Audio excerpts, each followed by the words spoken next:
to our Strategic Growth Partnership meeting, which is obviously being held online. Members, this is the first of the online meetings that we're going to try and co-chair. And I'm sure that myself and the other three chairs will try and guide you as quickly and as efficiently as we can through today's meeting.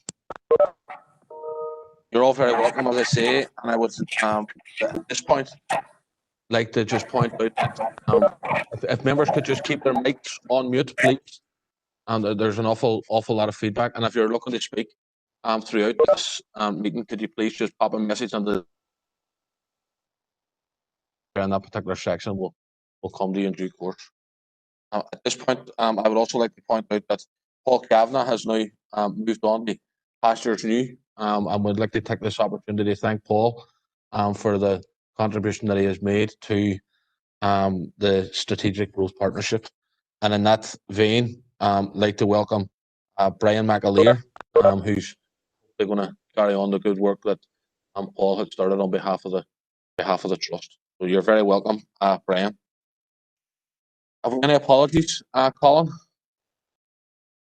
Yes, Mayor, with apologies from Tricia Ward, Libraries NI, Teresa Malloy, Western Health and Social Care Trust, Janice Skelton from the Department of Education, Paul Donnelly from DERA, Deirdre Mahan from the Trust, Louise Clark from the Housing Executive, Colm Eastwood MP, Mark Durkin MLA, Malachy O'Neill from the University of Ulster, or Ulster University, and Jim Roddy from CCI. Thank you, Colin. Is there any other apologies? No. Thank you. Declarations of members' interests can be declared now or via the chat box as something pops up throughout the meeting. If there's any now, we'll take them now.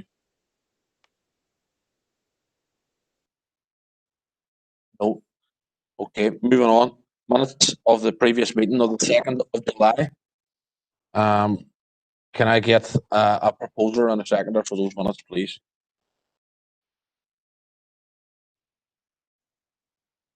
Anyone? Des Garton, Invest, and I propose. Thank you.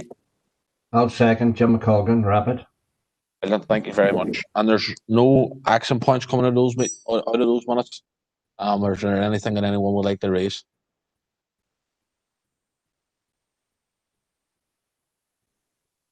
No. Okay. Members, moving on. I'm going to hand over to Pauline Campbell to chair the next section of this meeting. So over to yourself, Pauline. Thank you. That's great. Thank you, Mayor. And just moving on to item 5 on the agenda. And John Kelby is going to give us an update on the developments relating to COVID-19. Thank you, John. Thank you, Pauline, and thank you, Mayor. And can I just add my thanks to everybody for taking time out of your incredibly busy schedules this morning to join us on this meeting. So in respect of COVID, I mean, just a few slides that reflects some of the key issues that we're currently collectively facing with the second wave. As we all know at this stage, we're now in what is known as the second wave. This area had performed exceptionally well during the first wave. We escaped relatively unscathed during that period in the spring and December. So quite a wee bit of background noise there. If people wouldn't mind just remembering to mute their mics, thanks. As I say, relatively unscathed. We were the council area certainly in Northern Ireland and across these islands that consistently was bottom of the table in terms of numbers.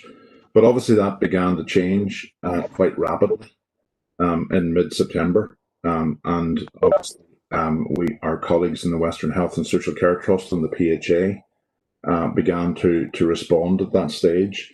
Numbers going up a little bit slowly at the start, but then exponentially rising. And it's worth just remembering that in and around the 10th, 11th, 12th of September, our numbers were still in the range of 12 positive tests per 100,000 of population over the previous 7 days.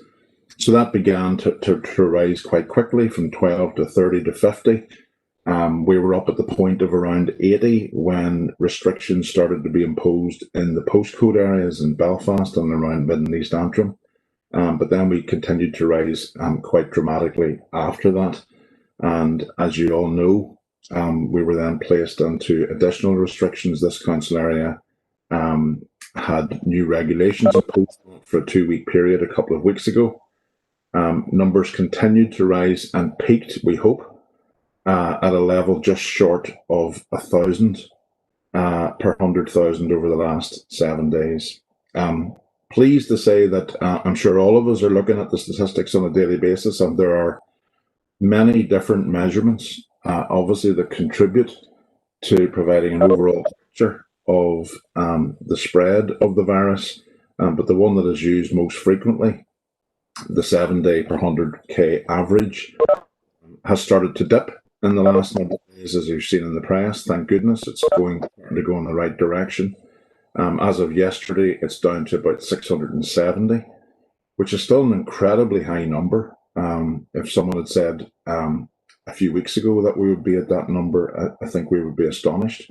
But nonetheless, to have come down from nearly 1,000, it's most certainly going in the right direction, and we all wait, I'm sure, with bated breath for the figures at 2 o'clock today to see if they continue to go down. And I know that the Chief Medical Officer and the Chief Scientific Officer will be saying more about the numbers, particularly in Derry and Strabane, this afternoon.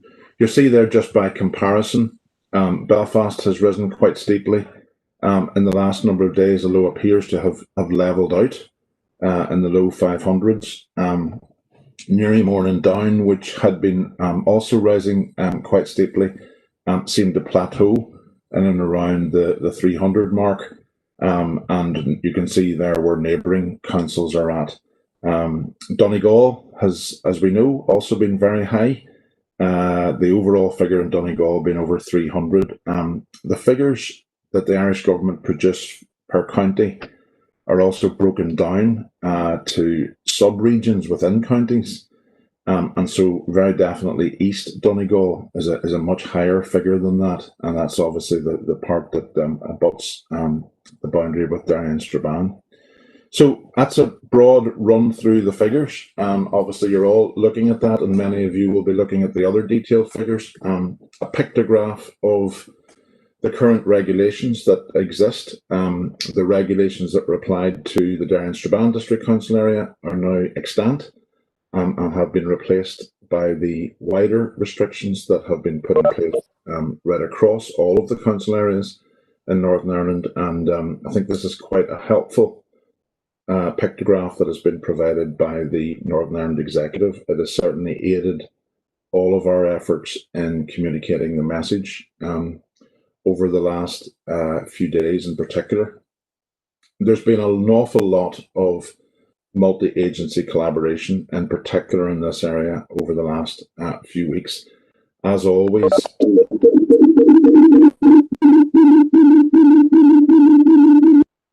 it's not quite sure what's happening there. Hopefully that's gone. As always, in any situation, positive or negative, the partners, many of whom are in this meeting today, have pulled together very closely over the last couple of weeks. Arrangements exist at Northern Ireland level under the civil contingencies order to hold multi-agency meetings.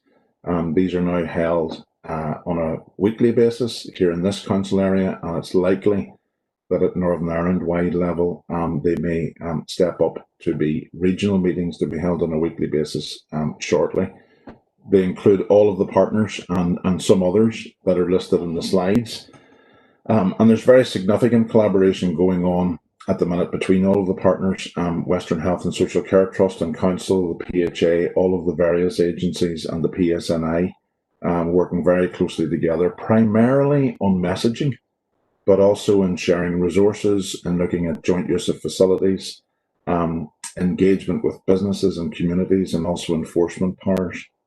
And there's an unprecedented level of sharing of information going on at the moment. In terms of communication itself, and we may have a slide coming up on that, but that was our immediate initial response in late September, early October. From a council perspective, the Mayor cleared his diary and worked extensively on promoting very clear messaging in conjunction with many other partners on social media platforms, in the national press, in local press, in broadcast and in print fashion, right across all of the various platforms that could be utilised, and a very, very significant communications resource has been dedicated to that over the last couple of weeks. We have utilised all types of methods to get the message out, and we've also been engaging with a wide range of partners in the community, across the sporting community, across the business community, and of course working in parallel and in conjunction with many of you, our statutory and civic partners. If we move on, please. From an engagement and enforcement perspective, obviously very important and very topical. Our guiding set of regulations are the health protection regulations. The executive is now at Amendment 10 in relation to those regulations. What we are currently subject to are Amendments 9 and 10, both of which were published last week and are illustrated by the pictogram that we just showed. In terms of engagement and enforcement, most of that falls to PSNI and to councils, as well as HSE. So the 11 councils have grouped together to draft and compile and sign a new memorandum of understanding with PSNI to ensure that there is clarity in respect of which agency or which part of government is responsible for engaging with and enforcing the various regulations. That MOU is now live. There's obviously a very good relationship right across Northern Ireland councils with local PSNI, and indeed the MOU allows for local variations. So where one council area requires a different approach, that can be negotiated between the councils and the PSNI. And of course, in this area, our environmental health officers work very closely with colleagues in PSNI, have always done so, and in particular over the last few weeks, the partnership that has been built up over the years has been extremely beneficial. Just a couple of headlines that in relation to the wearing of face coverings, that's a matter that is enforced by PSNI. With regard to social distancing, risk assessments and compliance issues associated with the regulations in commercial premises, that's the joint responsibility of HSE, and councils. So it'll depend on the type of facility. So councils, for example, will provide engagement and enforcement with regard to restaurants and retail, HSE with regard to manufacturing companies and industry.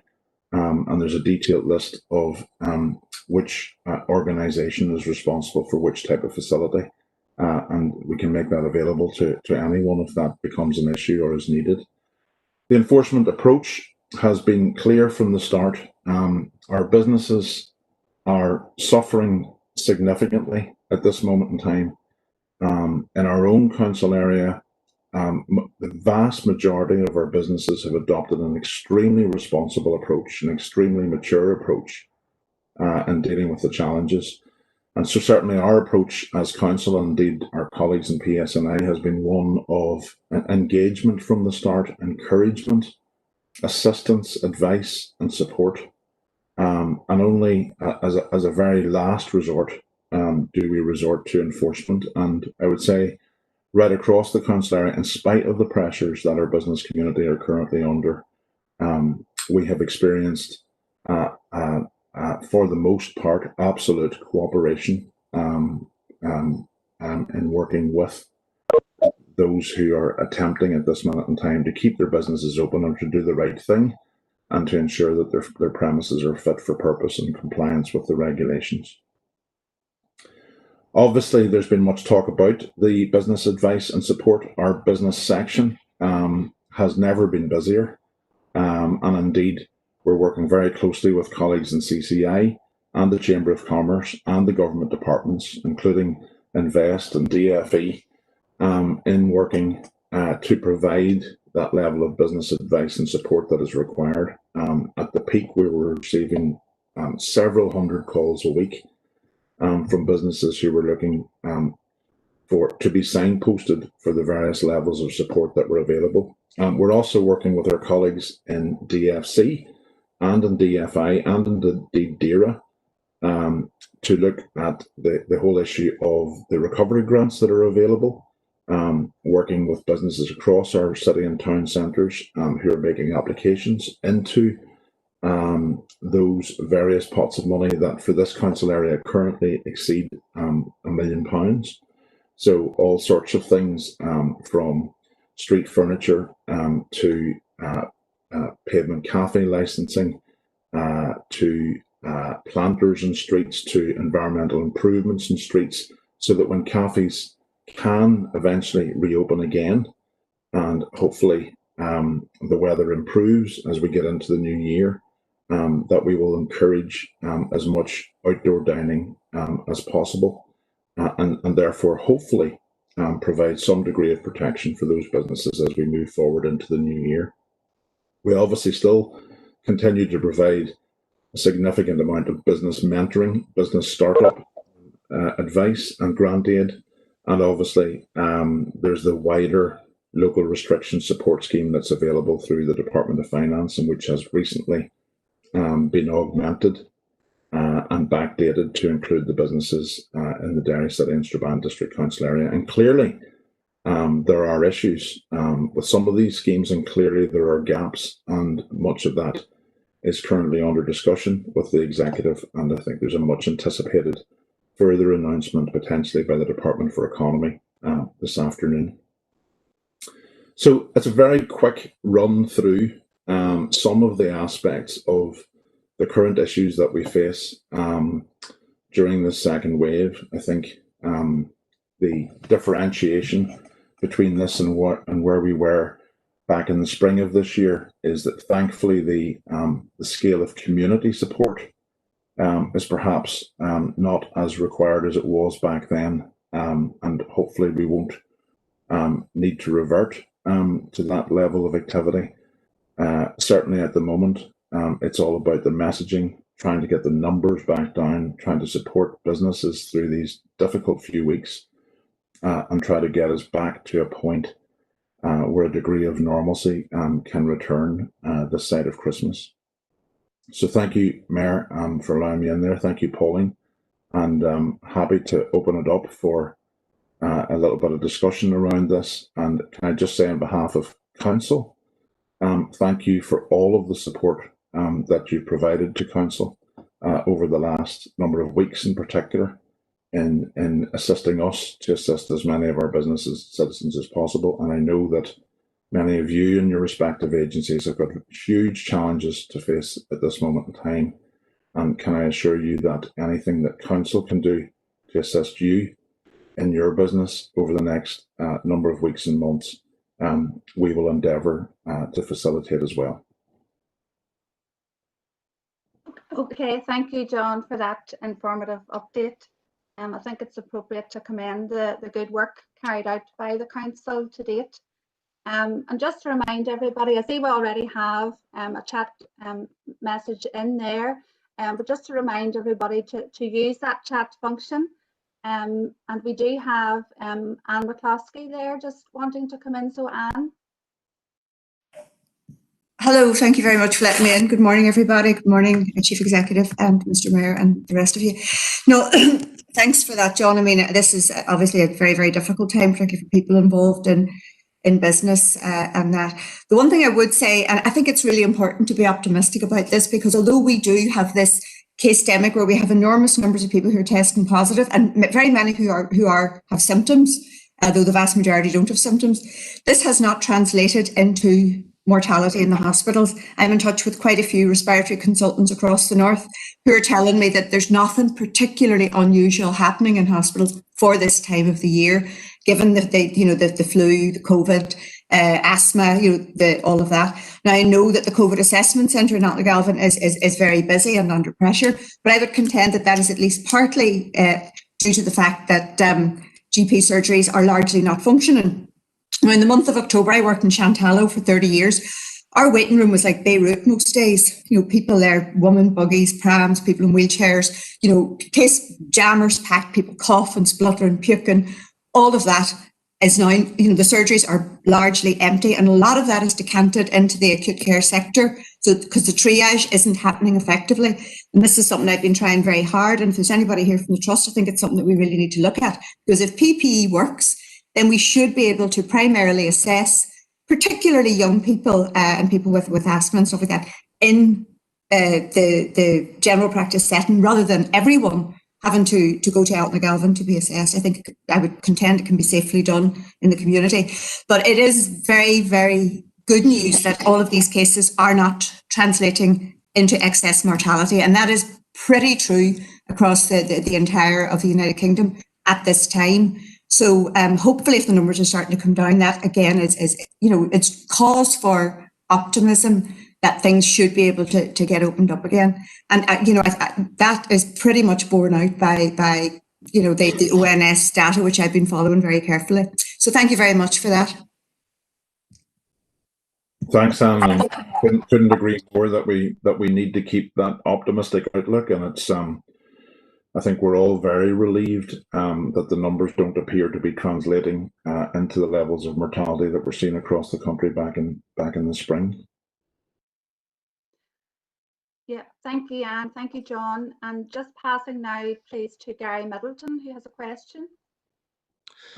Thanks, Pauline. And first of all, thanks to John and the team at the council, because I think that they've played a very important role over this past number of months. And I think that multi-agency collaboration has been very important, and it has worked. Especially, I do want to say that the communication, particularly from the council, has really been very effective. I think it has been important that the message has been put out there from all sectors. There's the political aspect, but I think to see so many people from sporting backgrounds, from community backgrounds, from those in the chamber as well, it's been very important, and everybody has a role to play there.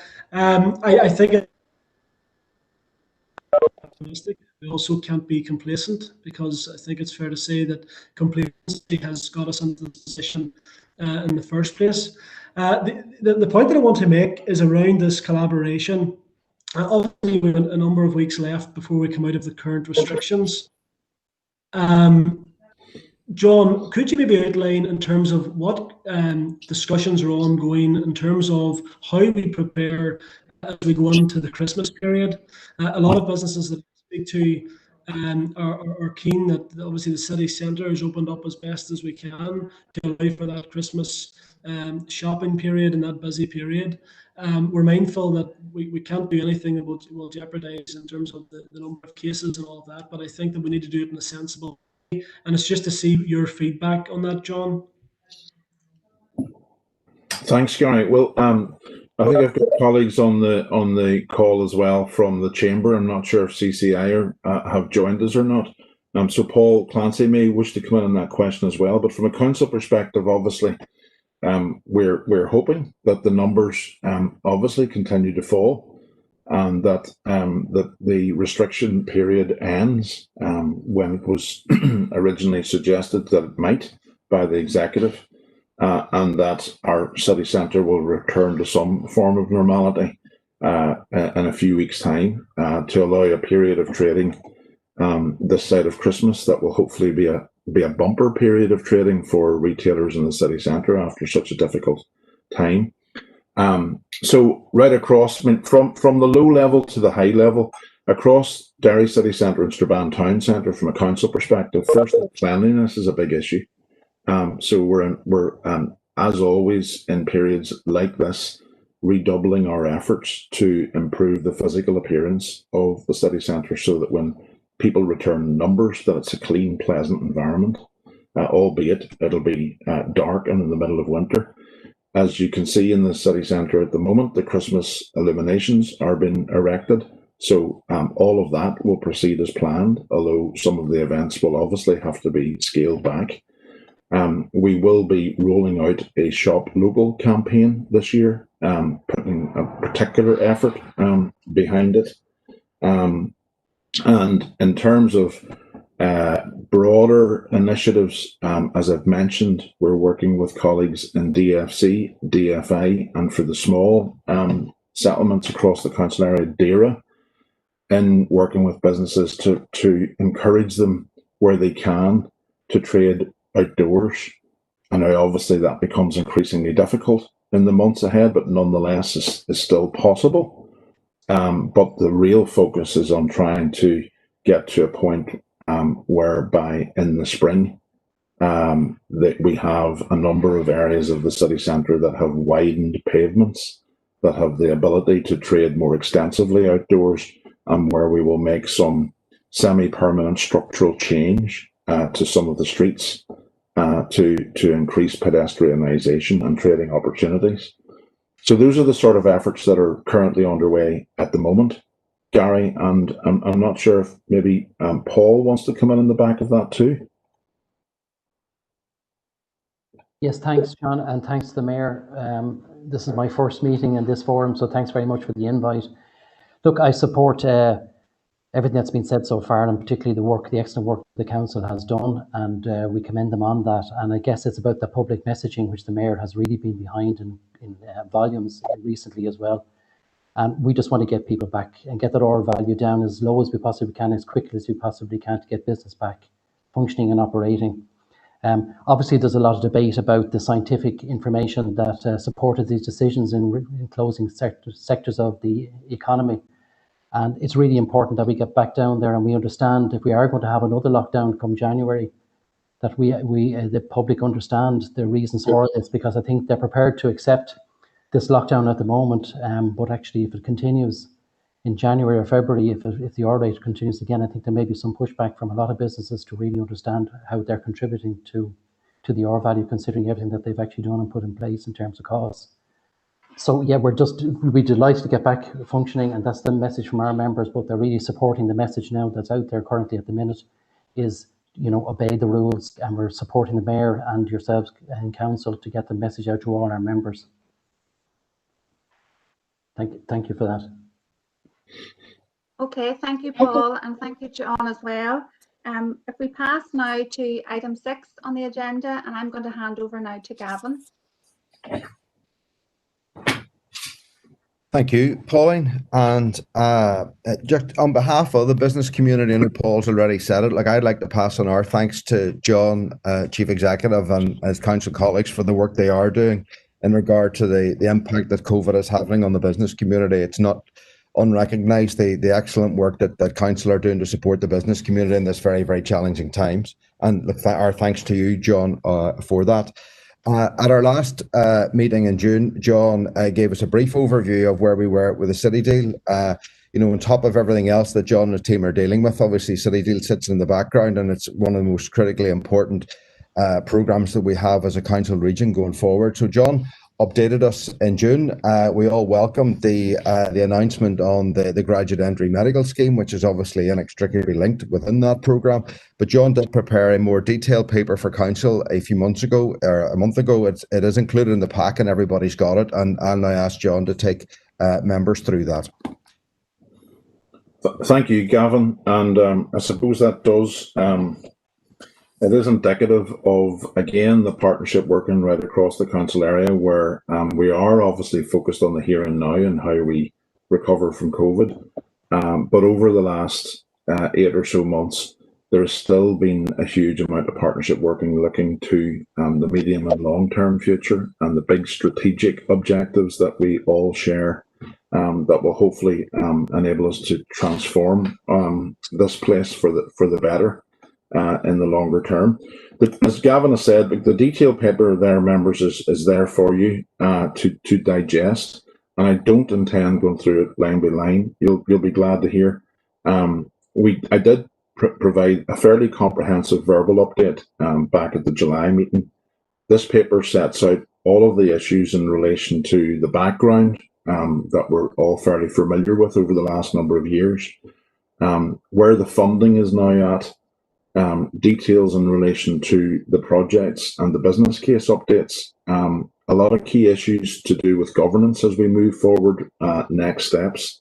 So just picking out some of the headlines, and if I'll refer to some of the paragraphs in the paper as we go through.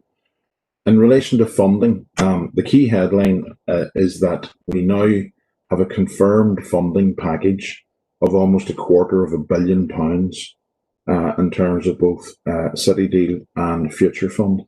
So £210 million from government, and that's a mixture of UK government, £50 million City Deal, £55 million Inclusive Future Fund, and a similar amount match funded by the Northern Ireland Executive that, as Gavin has said, was announced back in May.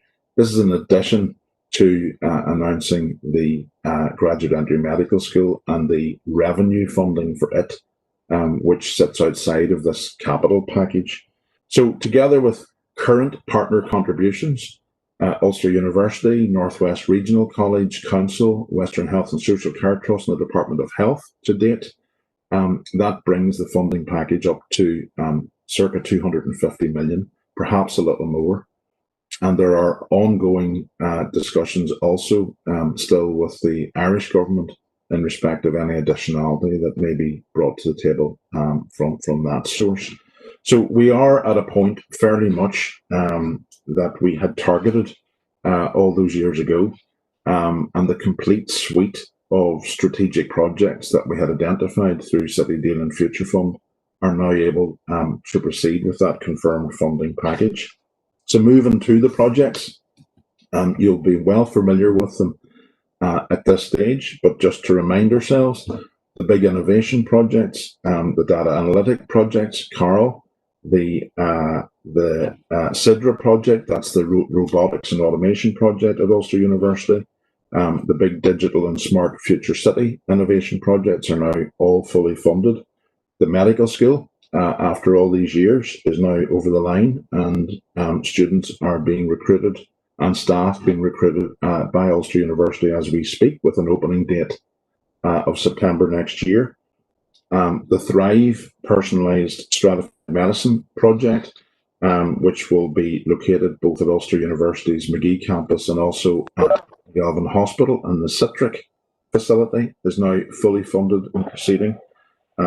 The very extensive regeneration project in Strabane Town Centre that has a leisure element to it, a health element, Northwest Regional College element, business element, civic, public realm, transport and additional footbridge is now all fully funded and will proceed to outline business case in the next number of months.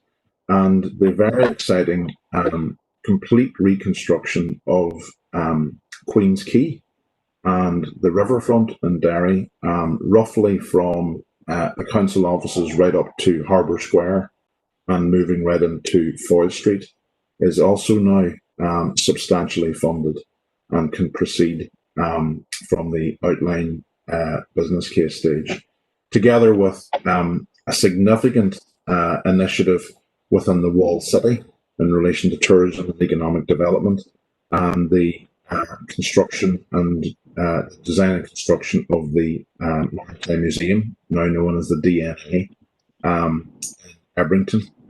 Just again, remind members that there's a little bit of background noise there if anybody still has the mic on. So as I updated in July, all of these projects require what are known as strategic outline cases, which is the early form of business cases, although those are very, very detailed documents. The vast majority of them had been updated back in July. They've since further been developed to the standard required by government. Quite a few of them have now been approved through the system. So all of the innovation projects have been passed, both by the Northern Ireland government departments and by UK government. That includes the Carl project, the Sidra project, the Smart and Digital projects, the Thrive project. All recently, the Thrive project was just recently passed by UKG, so that's great news. And the regeneration projects and tourism projects are working through the final stages with colleagues in the various government departments in Stormont, DFC, DFI, DOH, and other departments, but they are progressing well, and we anticipate that they will be given the green light to proceed beyond SOC stage in the coming weeks, with some remaining queries to be dealt with and ironed out.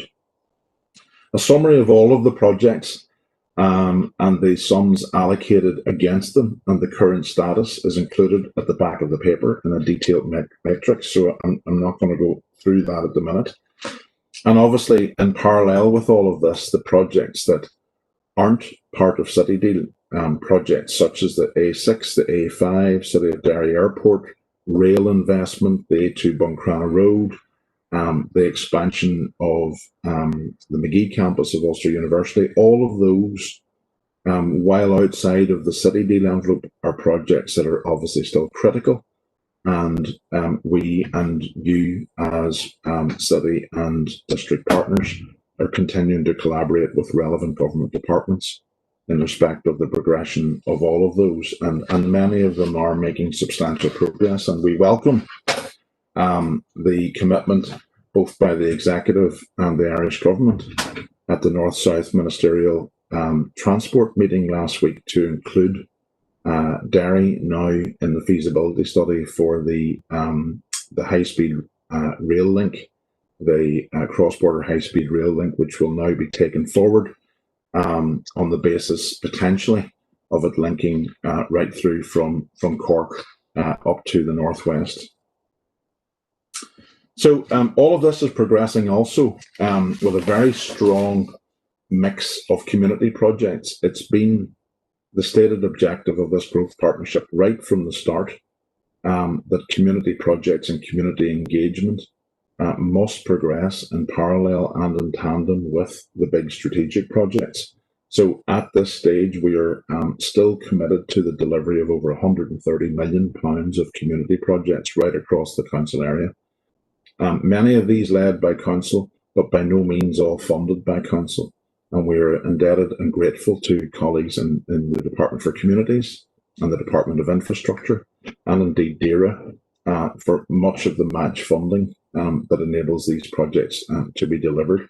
So in terms of positivity and hope, over the next 4 to 5 year period, at least £500 million of investment is now committed to many of the strategic projects and the community projects right across the council area, and that does not include the significant sums that have been allocated to the major infrastructure projects such as the A5 and the A6.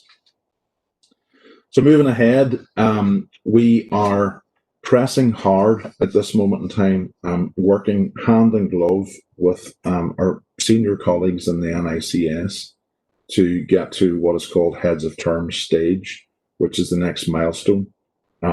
Clearly, there are many other pressing priorities in the executive at this time, but we do feel that an announcement on heads of terms should and could be made as soon as possible, and we are pressing for that to happen within the next couple of months, and hopefully this side of Christmas. The work really begins in earnest after that, with a huge amount of effort required from all of the project partners to move to outline business case preparation for the myriad of projects that are now funded.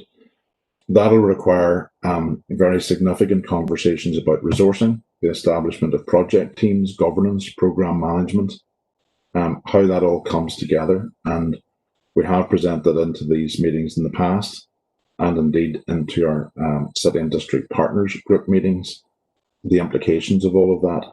So the emphasis and the focus post heads of terms will shift to discussions on project delivery, and the resourcing of all of that. And that's a key component in the success of such a multifaceted project such as this. So that will be the next big step in terms of work, having and getting all of that agreed and put in place to enable the OBC process to commence. The OBC process itself generally takes somewhere between 12 and 18 months, perhaps a little longer for some of the projects, perhaps a little shorter for some others, once we get past the heads of term stage. So we look forward in the next few months to getting to that point. I think hopefully as we get through this very, very difficult period in relation to COVID and we progress into 2021, we do have a very, very strong proposition for the future, for the young people of the city, with this huge amount of investment that will finally and hopefully deliver on many of our combined objectives. So together with the short-term, very important projects that will lead us into a phase of post-COVID recovery, having this broader, wider vision that at that stage will be in a state of development and delivery, I think is a key message that we will be wishing to work with you all to jointly promote and communicate in the months ahead. And again, just on behalf of Council, this is not Council. Council leads this, but this is all of you as our project partners working so hard to get to this point, spending considerable amounts of development money and resources to get to this point. And I think there are moments when we need to consider and acknowledge success in reaching a particular milestone. There is still a very considerable amount of work to be done, and there is still a lot of work in terms of business case preparation and planning, but nonetheless, I think at this juncture, a very positive place to have arrived at such a bleak moment in terms of public health and the dark days ahead that will hopefully change significantly in the future. Thank you, Chair. Thank you for that, John. And I think your last few words have summed that up very well. You know, it's excellent that we have this huge opportunity for a city and region to move forward in the depths of where we are at this moment in time. So it's a case of, you know, obviously getting through this short-term challenge and looking forward to this huge project that we have. And I congratulate John, you and the lead that you've taken and all the partners to get where we are today. There are a number of recommendations for us to endorse, but before we do that, I'd like to put it open to the floor if anybody has any questions for John on his presentation.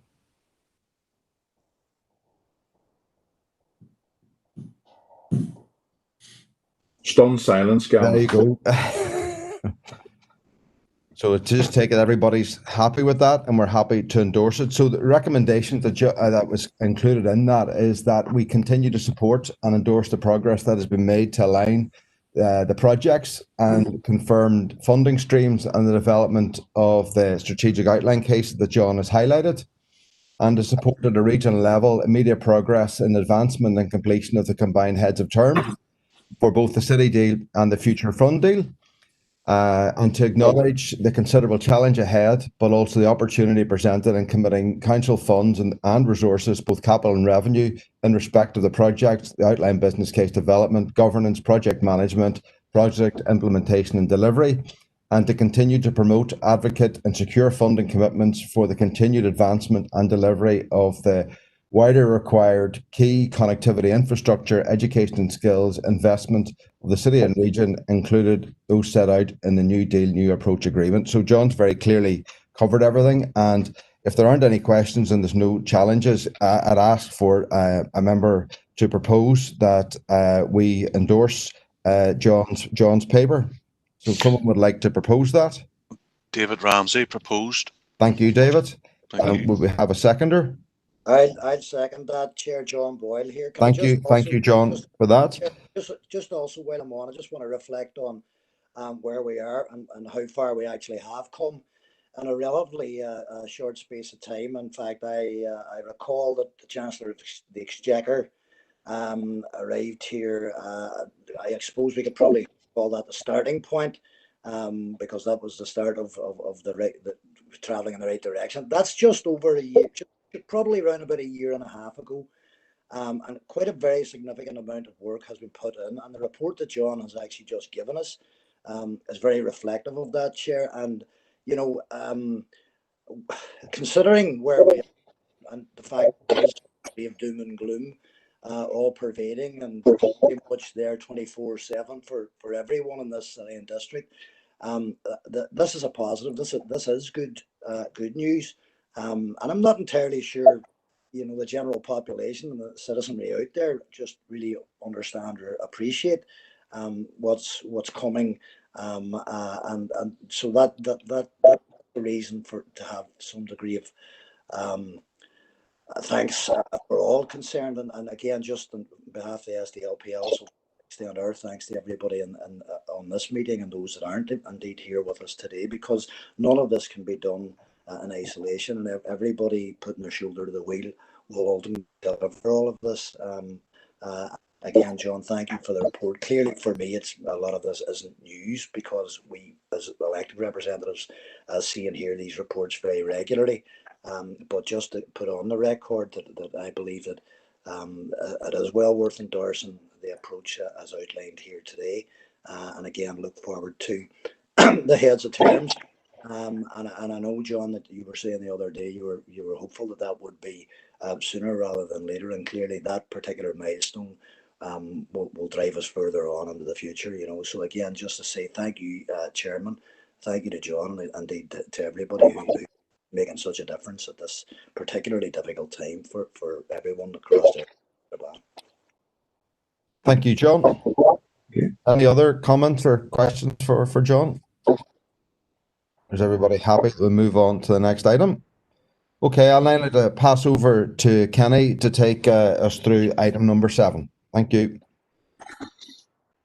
Hello, everyone. I'd like to ask Dr. Danielle McCarthy from Queen's University to give us an update on the project there. I'm aware it's been quite successful within the schools within the council area. So, Danielle, if you want to go forward. Yes, thank you. First of all, thank you, Chair and Mayor and Chief Executive, for the invitation to come and update you. So there are 3 key things really to provide an update on here today from the work we're doing at Queen's. So the first thing is the Health Foundation application, which we had presented, and is to share once again our extreme thanks for your support on this application. It added a huge amount of value to it. Now, we had submitted the project application there on the 27th of August. Just to remind those of the title, it was about assessing the impact of COVID-19 on food access and diet-related health inequalities, lessons from lived experiences. And the key output that we would hope to achieve from this project is a co-developed evidence-based food response framework that can obviously help both in the emergency setting but also beyond emergency settings to make sure that there is that equitable access to healthy food in the region. So as an update, although we had hoped we would have heard the decision in early October with the original timeframes, the Health Foundation received many, many more applications than what they had thought they would. So that decision has been delayed, and we hope to hear in early November. So we will, of course, keep you up to date with that and keep our fingers crossed. The second project that I wanted to update you on was the ESRC School Food Concept project that we have spoken about before. This is a very small amount of funding, but something that we're very keen, because it represents an opportunity for us to continue to work to try and implement the research findings that we found from Project Dare, which were very positive. So this School Food Concept project is really, the aim is to develop a concept for a school food that would enable the DARE model that was obviously developed within the research project to actually be integrated within schools in the region on an ongoing basis. So as an update on this project, we've contacted those who we would like to contribute to the project recently by email. And first of all, thanks to those that have being able to confirm their capacity to contribute, because obviously we appreciate there are many things and many priorities in the region. So it was fantastic to hear that those are still able to contribute their time to this project. Certainly there's some really information that has already been provided on the Access to Food programme and the sociology of food from Teresa and Colin, which we will be picking up on over the next couple of weeks. And then towards December, we will be having one-to-one catch-ups to really try and pull together as much information as possible from the work that has been going on the ground to bring it in alongside that work that was done as part of the research project to really try and together co-create a concept for a school food programme that would sustain the impact of DARE within the region. And so we will, of course, keep you up to date with that, and some of your members will be actively involved in that project. I should say at the end of that project, what we hope to achieve is a co-created blueprint of what we believe would be an effective school food concept that we would then look to go on to apply for more funding to roll out within the region and prove its efficacy by evaluation similar to what we did with Project DARE. And then finally, there's another opportunity that has come to light that I wanted to share with the partnership today. It's known as a CAST PhD studentship opportunity. These are collaborative PhD studentships that are going to be funded by DFE and EPSRC. And they would start next October, so October 2021. And I really wanted to put the idea to the partnership as this being an opportunity for us to further collaborate. In terms of what would be expected, it depends on the status of the partner. If it's not for profit, then there would be no additional cost. If any partners would be considered as for profit partners, then £27,000 over a 3-year period of the studentship would be required.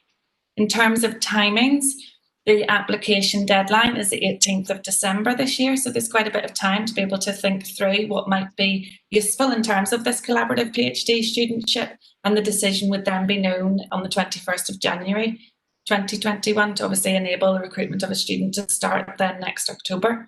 Now, one of the ideas we have had is with the aim that we would have to really try and continue the work in the region would be to look at inclusive ways to healthy, sustainable food home environments and co-designing effective resources to help support people in vulnerable families to develop healthier home food environments.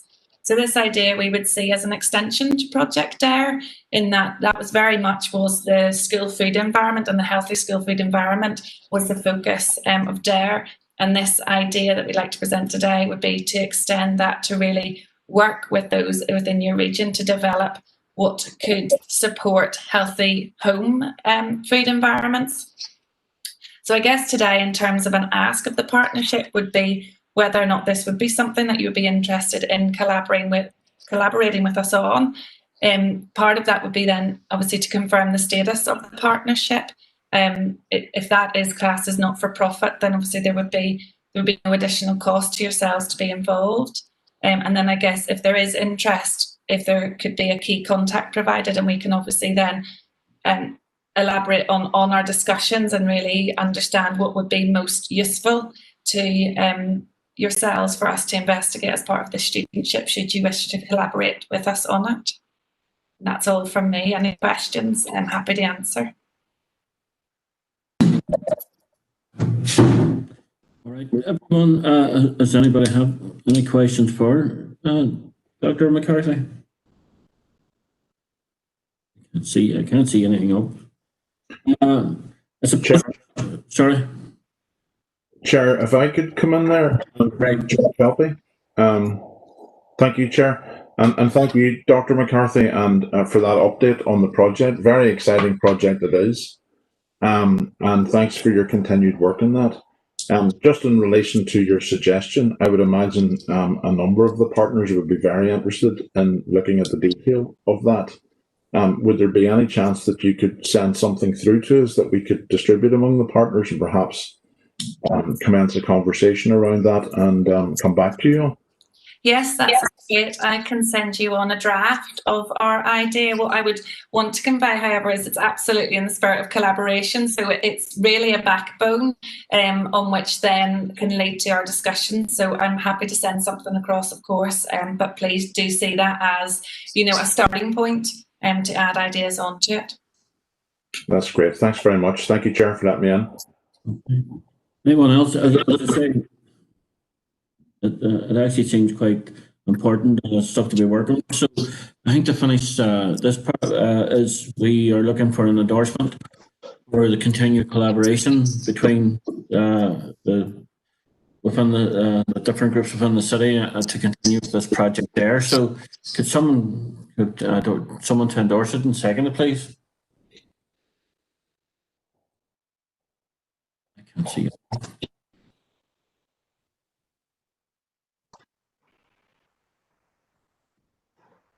Tierney? Yep. I'm certainly happy to endorse it, yes. Thank you. Is that Paul? I can't actually see anybody on this camera. But is there anybody there to second that, please? Kenny, it's Sandra Duffy here. I'll second it. And I see a comment from Roshi McLaughlin to say they'd be actually interested, so maybe they can make contact with Danielle later. Yes, I'll put my email just in the chat box there, and please don't hesitate to contact me directly, and I shall send on to Colin the draft ideas which can be distributed. Yeah, I'll contact you then, Daniel, because we're Northwest Community Network, so we'll be very much involved with community groups in Northwest, so I'd definitely like to have a chat with you. That'd be fantastic. Yeah. Thank you. Yes.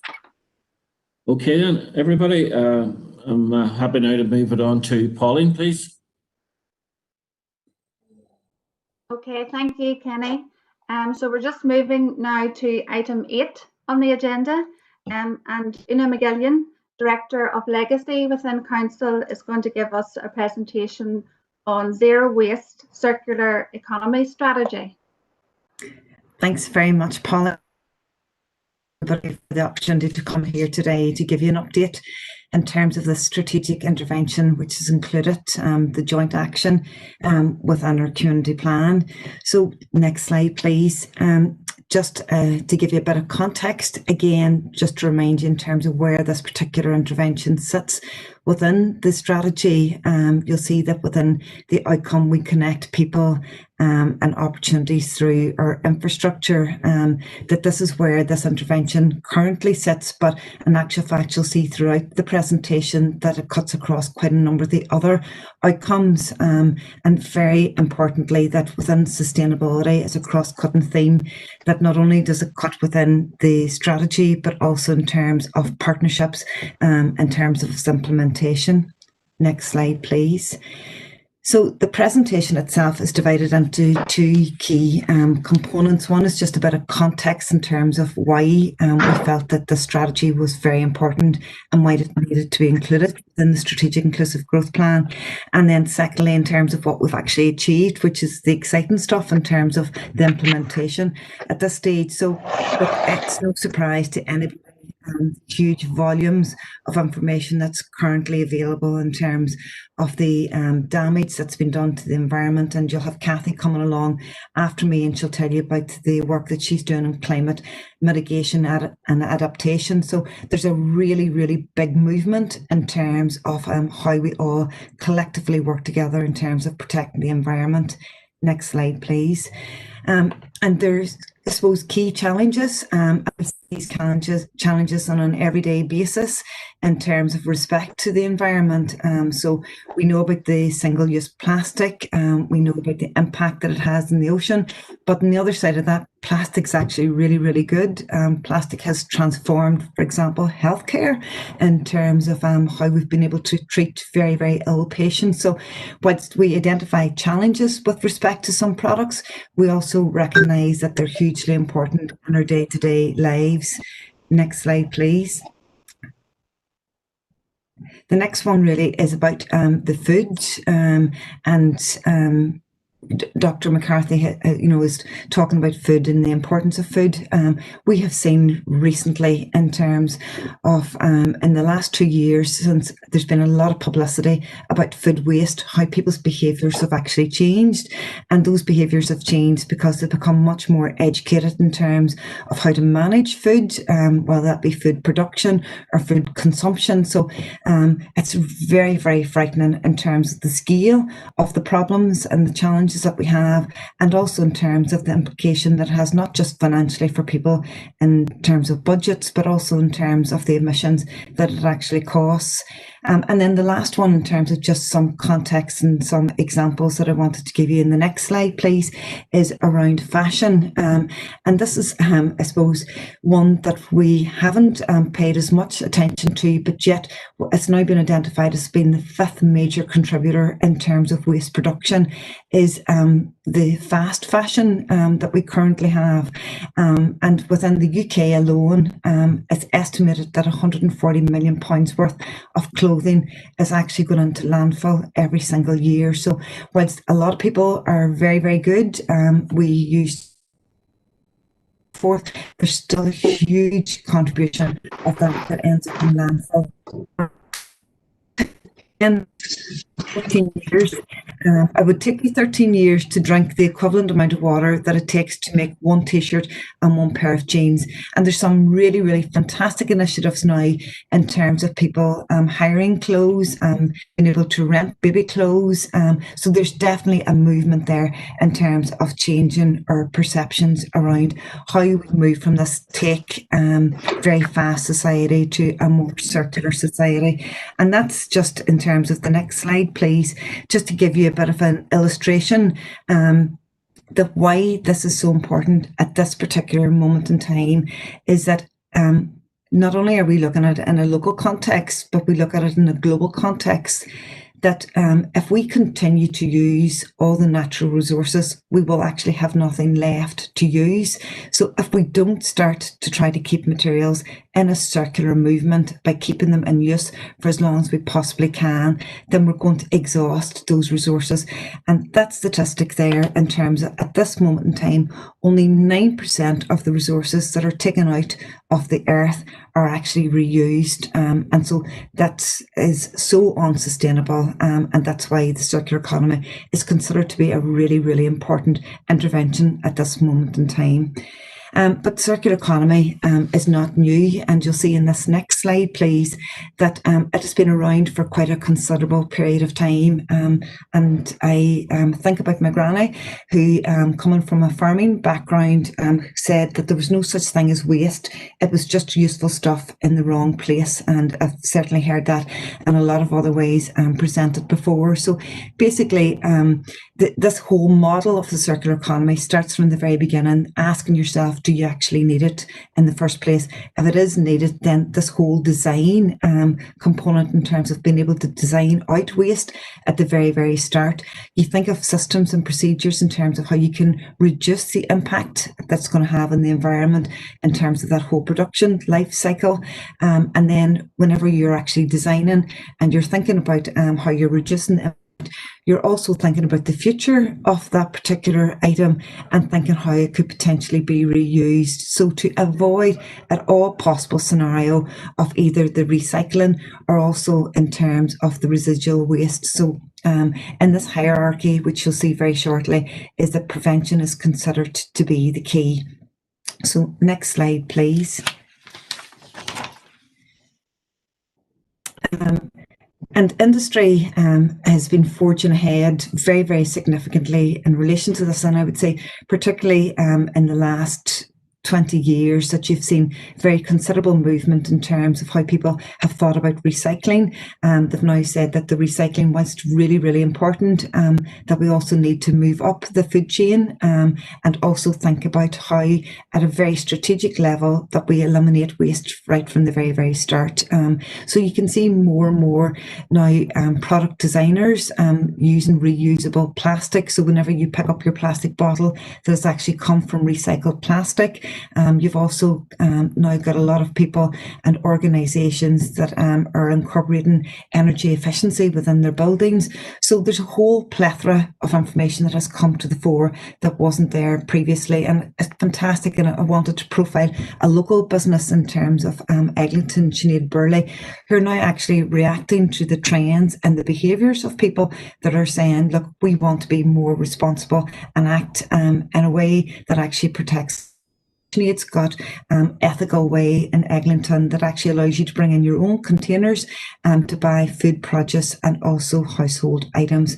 So the good news is that people are recognising, and industries recognising, the need to change, and we've got a movement that's happening at the minute in a post-COVID-19 situation. There's never been a more important time in terms of making sure that we embed all of this as much as possible. So my last slide in terms of context is just really to highlight the waste hierarchy. So up until this point, you will have seen huge investment and huge resources promoting the recycling message, and recycling has significantly increased, and we're delighted with that. And you've seen council in terms of its implementation of brown bins in recent times. So there's been a huge effort in terms of really looking at alternative uses for products that we have at the minute. But today and going forward, it really is about prevention of waste. So it's preventing the need to have to recycle in the first place. So the more effort and the more energy that we put into prevention, then the more impact that we will have in terms of making sure that we protect the natural resources and being able to make it much more sustainable going forward. So the prevention is all about designing it out. Preparation for reuse is thinking about products that you already have that can be reused, and then that will get to recycling. And for other recovery, that's things such as anaerobic digestion, which I'm sure a lot of you are very familiar with. So my next set of slides is really the really exciting stuff, and it's showing you that that whilst we're looking today at the circular economy, there's a huge effort that's going on within council and all of our partners in terms of everything else. So you've got your green and blue infrastructure, you've got your climate and mitigation and adaptation, which Kathy will talk about very soon, and you've got energy. And all of these are seen not as silos, but they're all actually connected together, so that whenever we're taking action that addresses energy, it's also having a positive impact on carbon emissions, and also then is having a positive potentially in biodiversity. And all of these members are all connected to the Strategic Inclusive Growth Plan. And you ask yourself, how are they connected? Well, they're connected because they all improve the health and well-being of our citizens. They improve the opportunities in terms of sustainable employment and give new opportunities in terms of the whole green economy, which is really where in terms of smart cities, cities for the future that are really looking in terms of maximising their natural resources. So it's very connected, not on one component, but in all components in the entirety. So the strategy itself, if we can just have the next slide, please. It illustrates that, and hopefully all of you will have had an opportunity to look at the strategy at this point, but we've got 6 key headings, and within those 6 key headings, we've got 37 policy actions. And I'm delighted to be able to tell you today that within those 37 policy actions, we've got activities happening in more than 3/4 of those at the minute. So some of those are at the very early stages, but some of them are full-scale implementation. And what's been fantastic for us is that this strategy was developed in partnership with Zero Northwest, and has very strong foundations within the Environment and Regeneration Directorate led by Karen Phillips. So they've done fantastic getting it established. And in recent times, we've been able to pull that out and now look at it across council to say within a cross-cutting and cross-departmental point of view, how can we take some of these initiatives forward? And the purpose really, again, of demonstrating this particular slide is to show you that within these 6 key headings, I'm going to use green procurement and the circular economy first of all, is that a lot of the activities that within these areas actually have a very, very positive impact on our outcomes for economy and skills in education. And then the whole thing around the behavioural change in education has a very, very positive impact in terms of the health and well-being. So this strategy, whilst I'm delighted that it has got a natural home within the environment outcome, I want to really, really demonstrate that it cuts across quite a number of the other outcomes as well. So in terms of actual activities, you'll see in the next couple of slides that our first priority within Council was to look at, could we be a demonstration type project? So what would we do as a corporate body so that we could then go forward to our partners and say, this is how we think a strategy and how activities can actually be implemented. So some of the initial priorities that we identified through an internal conversation with 30 of our key officers was, well, we want to design out waste. So what are the things, the pledges that we could make immediately that actually stop us from generating waste? And then the recognition was, well, look, it's all very well having a group of people such as yourselves having this conversation, but how do we cascade this, that there's ownership with the entire organisation? So that's really about the awareness and education so that it belongs to everybody. Everybody within Council has an opportunity to participate in the implementation of the strategy, so that they then take it into their homes. So, because ultimately we're all citizens in this journey. And I've already referenced the fact that the strategy started out within the Environment and Regeneration Directorate, but now we have got fantastic partnerships with economic development, with environmental health, with community. So we can start to see how this strategy itself has huge impacts in terms of everything we do within a council. And then the next stage, obviously, in terms of priorities, is working with our partners. And you'll see some of those initiatives that we've been able to take forward.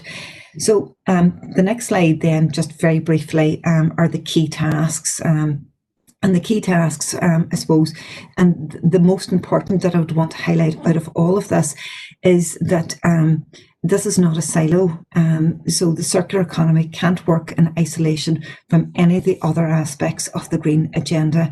It has to be totally incorporated within that. So within Council, we're now starting to look at what does that look like in terms of structure? How does that look like in terms of cross-cutting projects? How does that look like in terms of a joint communications and sustainability messaging, so that whenever we go out to the public, that the public can see that how all of these interventions work together.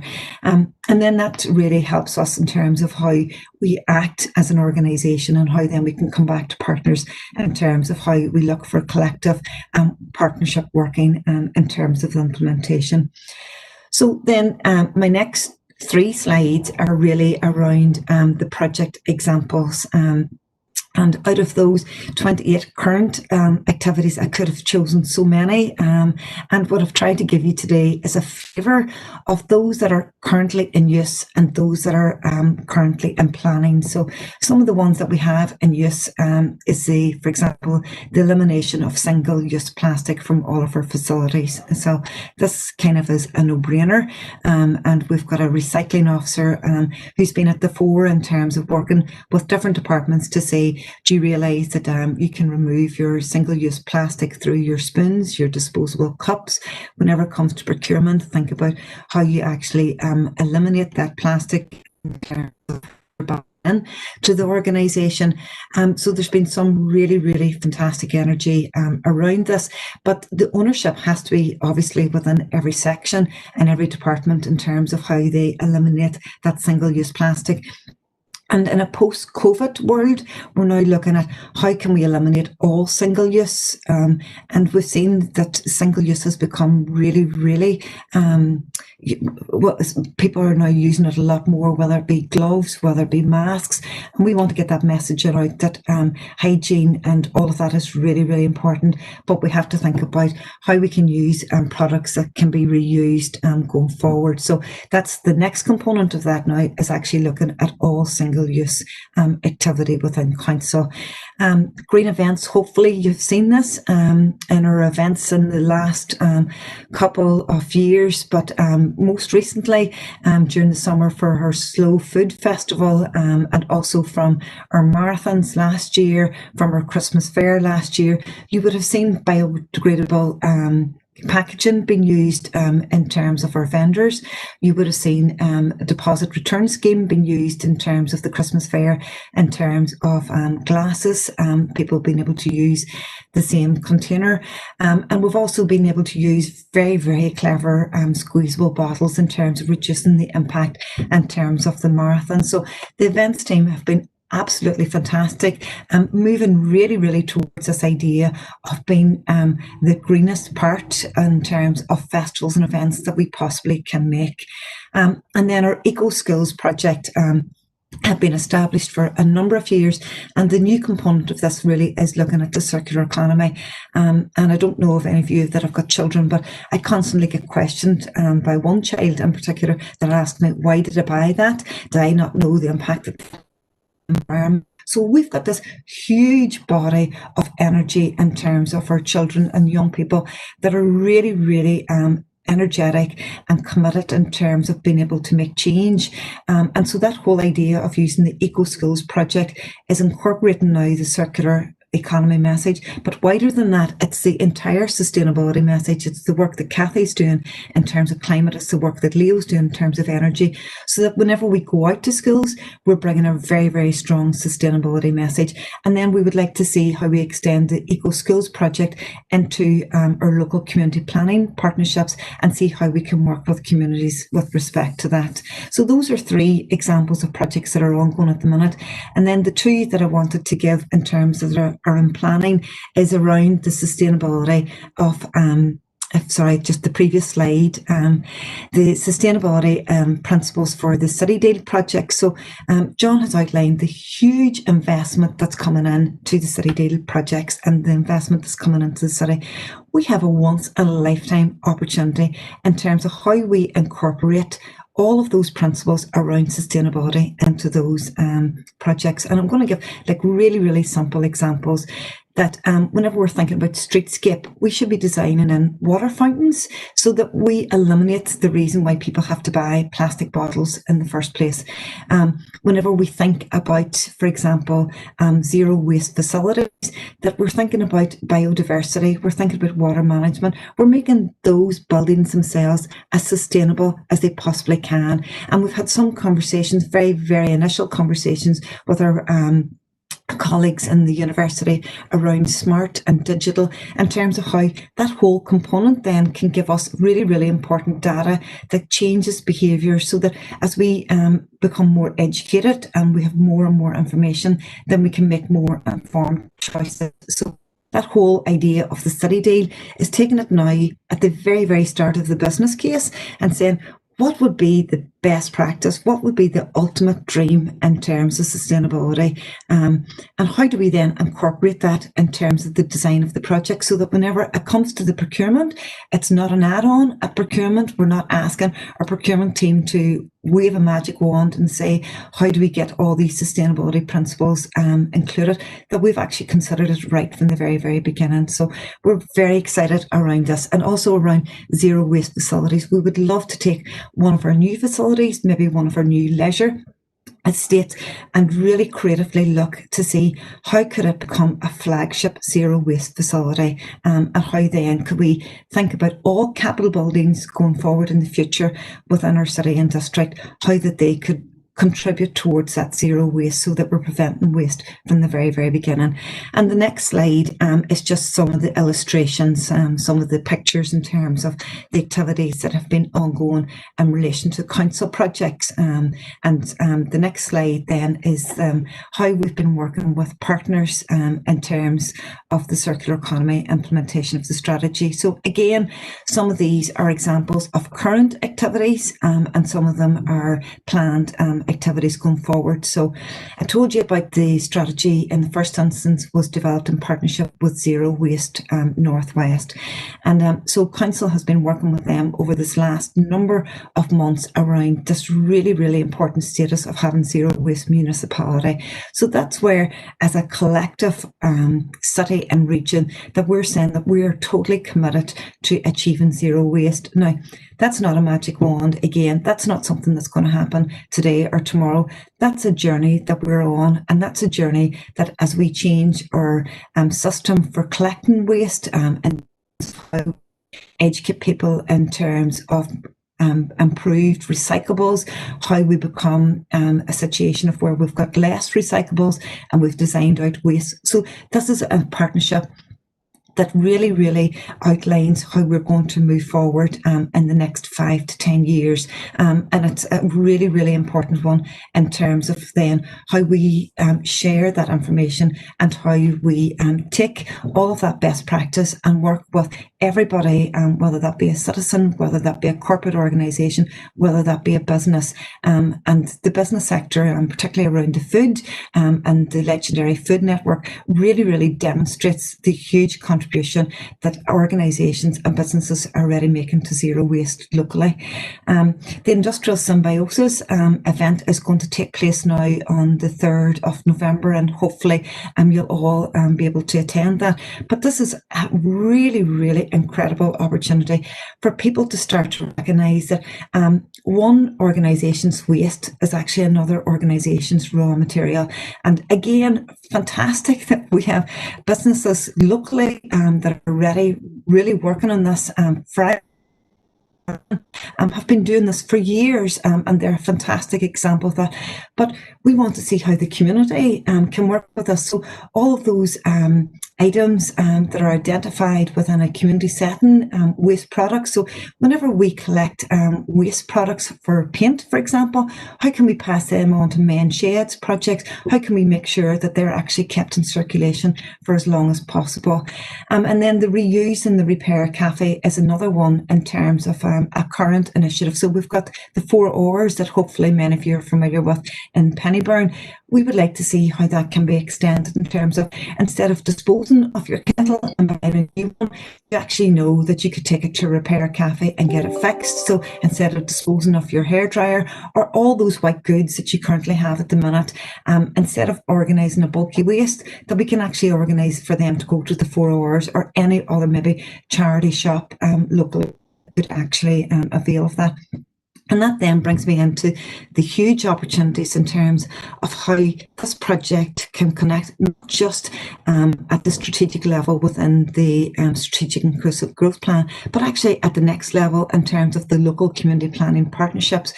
So all this wealth of information, all this wealth of knowledge that we're accumulating, we want to translate that now into local intervention. So the next stage will be to work with Barry and Susan and Teresa and the team in terms of actually saying, well, look, here are some interventions in terms of best practice that we've identified. Do we think that maybe some of the local partnerships might be interested in taking them forward? And I'll use bulky waste as a huge example. So we organise bulky waste at a community level. All of those materials that are being lifted, whether that be wood or whether that be paint or anything else, can they be actually used for some environmental projects within neighbourhoods?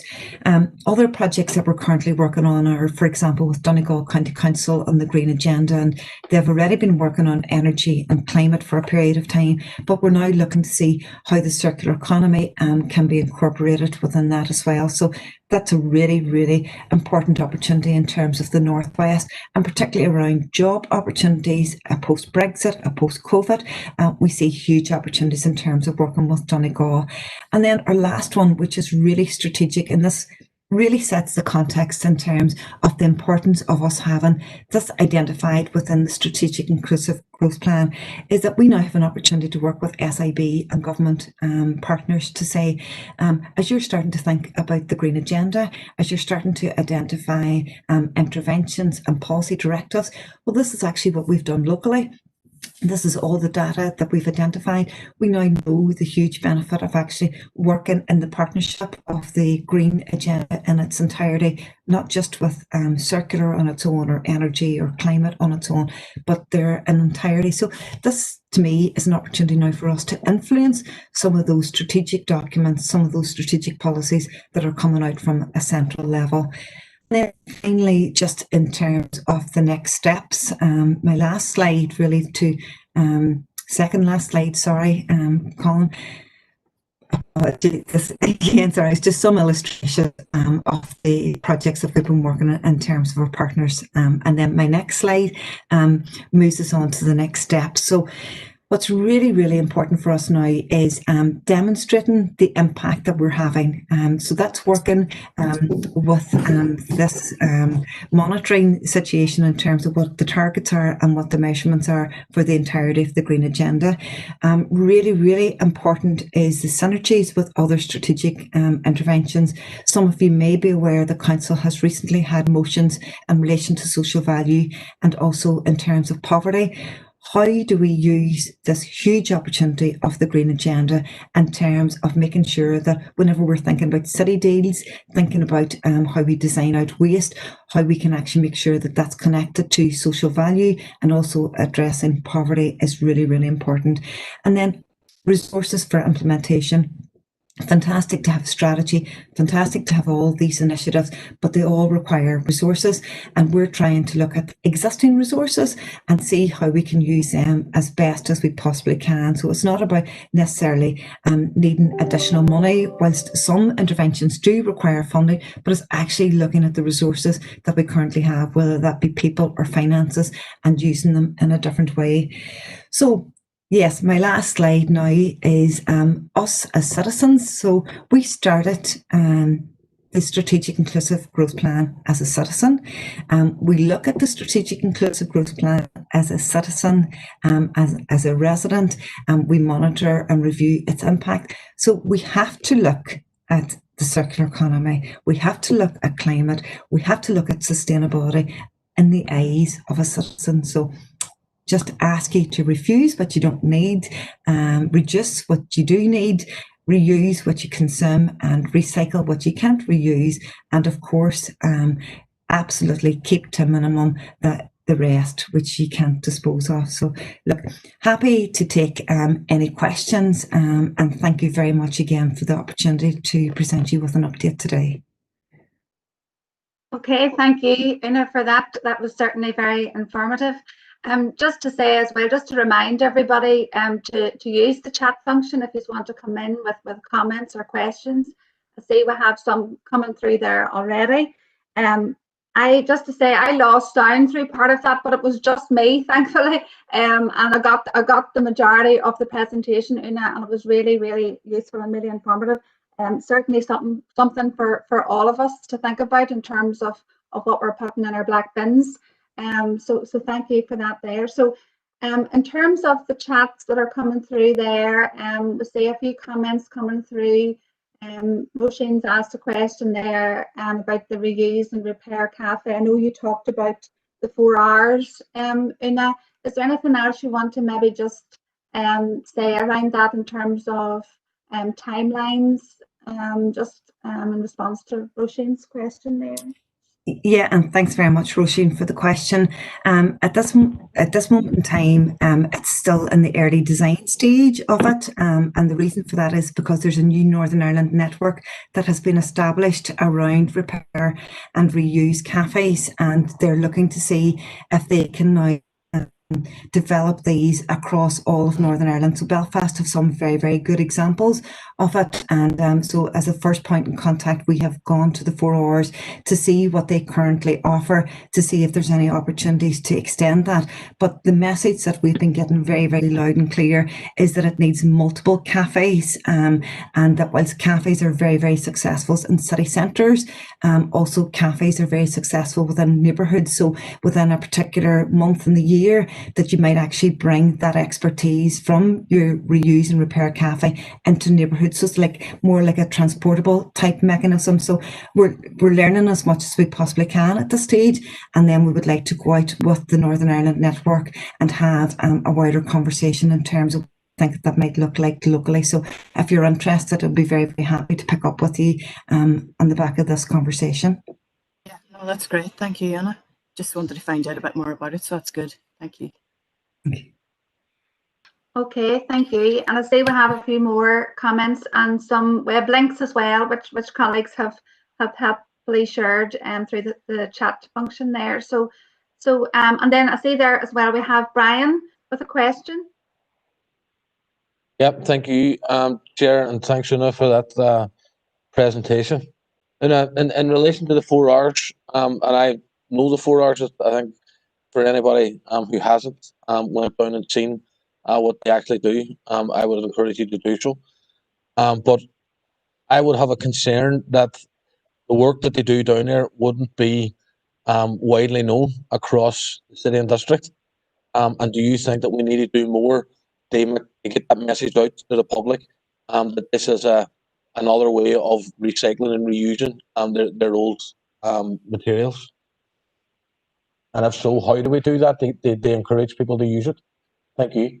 All right. Thanks very much, Brian, for the question. And it's probably very, very timely because the 4 Rs have recently appointed 2 new members of staff, one of them being Nuala Griffiths, and myself and a couple of colleagues within Council met with Nuala just earlier this week to talk particularly around that issue, that they felt that there were huge opportunities in terms of getting more resources so that people were disposing of items that they didn't realise that they could actually take them, and particularly around white goods.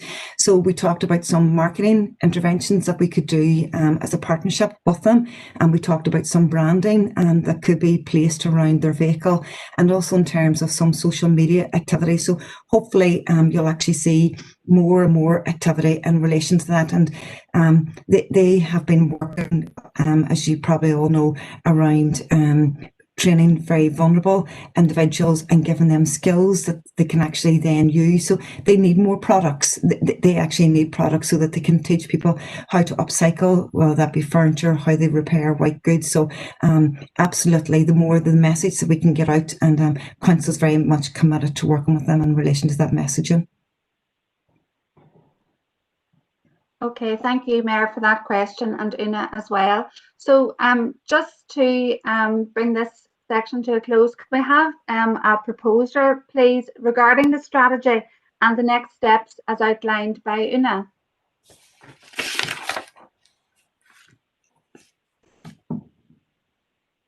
I'll propose.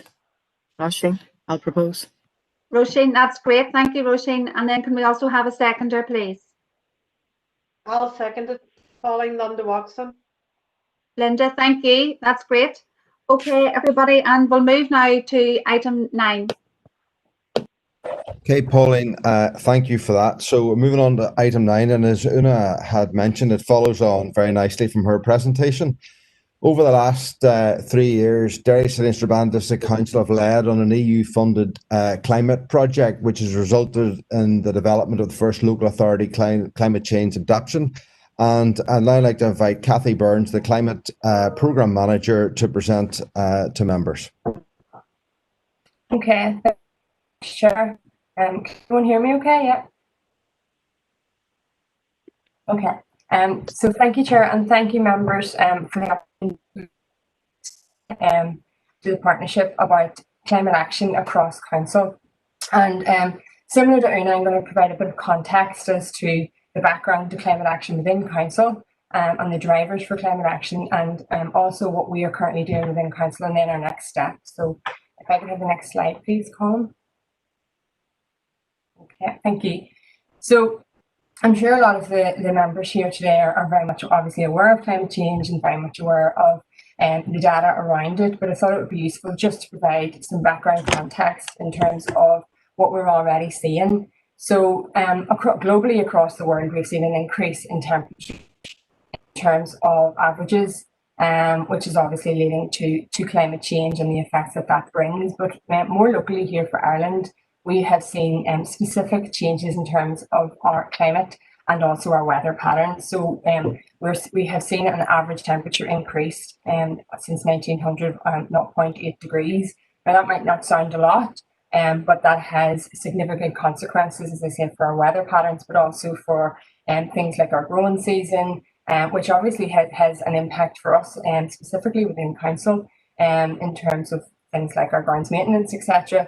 But we've also seen our sea levels rising. We're seeing an increasing number of storms, and obviously we have seen an increase in our annual rainfall, which has culminated in recent flood events, even quite recently in the Strabane area, but also I'm sure obviously everyone's aware of this a significant flood event that happened in August 2017 and the devastation that brought to our infrastructure and our communities. So those are the kinds of things that we're already seeing.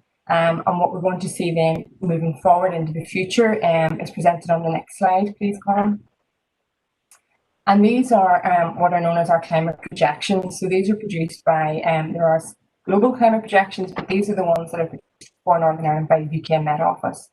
And these highlight really the dire situation that we're in. I don't like to always be the sort of harbinger of doom, but I'm afraid these statistics really are a stark warning to us all in terms of what we're about to face. So the table in the centre there presents our emissions data by 2017. So low emission scenario is best case scenario if globally we reduce our emissions and we achieve, the targets within the Paris Agreement. But unfortunately, we are currently on a trajectory for the high emission scenario based on current emissions globally. So, by 2017, the Northern Ireland average summer temperatures could be up to 4.9 degrees hotter. Our average summer rainfall will decrease, leading to drought events, and then our average winter rainfall will increase as well. So the headline is very much that we have a greater chance of warmer, wetter winters and hotter, drier summers. And we're also locked into sea level rise of up to 11 centimetres by 2100. Now we're locked into that based on emissions that have gone before. Moving forward, given our current emissions, we are actually looking at up to a metre sea level rise around Northern Ireland's coast. That would obviously have consequences for the city of Derry in terms of the tidal flow from the Foyle. Which could lead to overtopping of the quays and significant flood events in the city itself. All of this obviously has severe impact on our human health, our well-being, not least in terms of the psychological impacts of flood events, but also in terms of our infrastructure, our services, how we manage our water, and our environment itself, so our biodiversity and our quality, etc. It also has impact on our food security, and I know Dr. McCarthy's mentioned that earlier, and that's something that I'll talk about a little later on in terms of what we're doing around food and resilience, trying to increase the resilience of our food supply. Living on an island, we are vulnerable in terms of imports, and severe weather events can seriously impact in terms of our access to food and sustainability. So those are the kinds of things that will be impacted by the increasing temperatures and the effects of climate change. Next slide, please, Colin.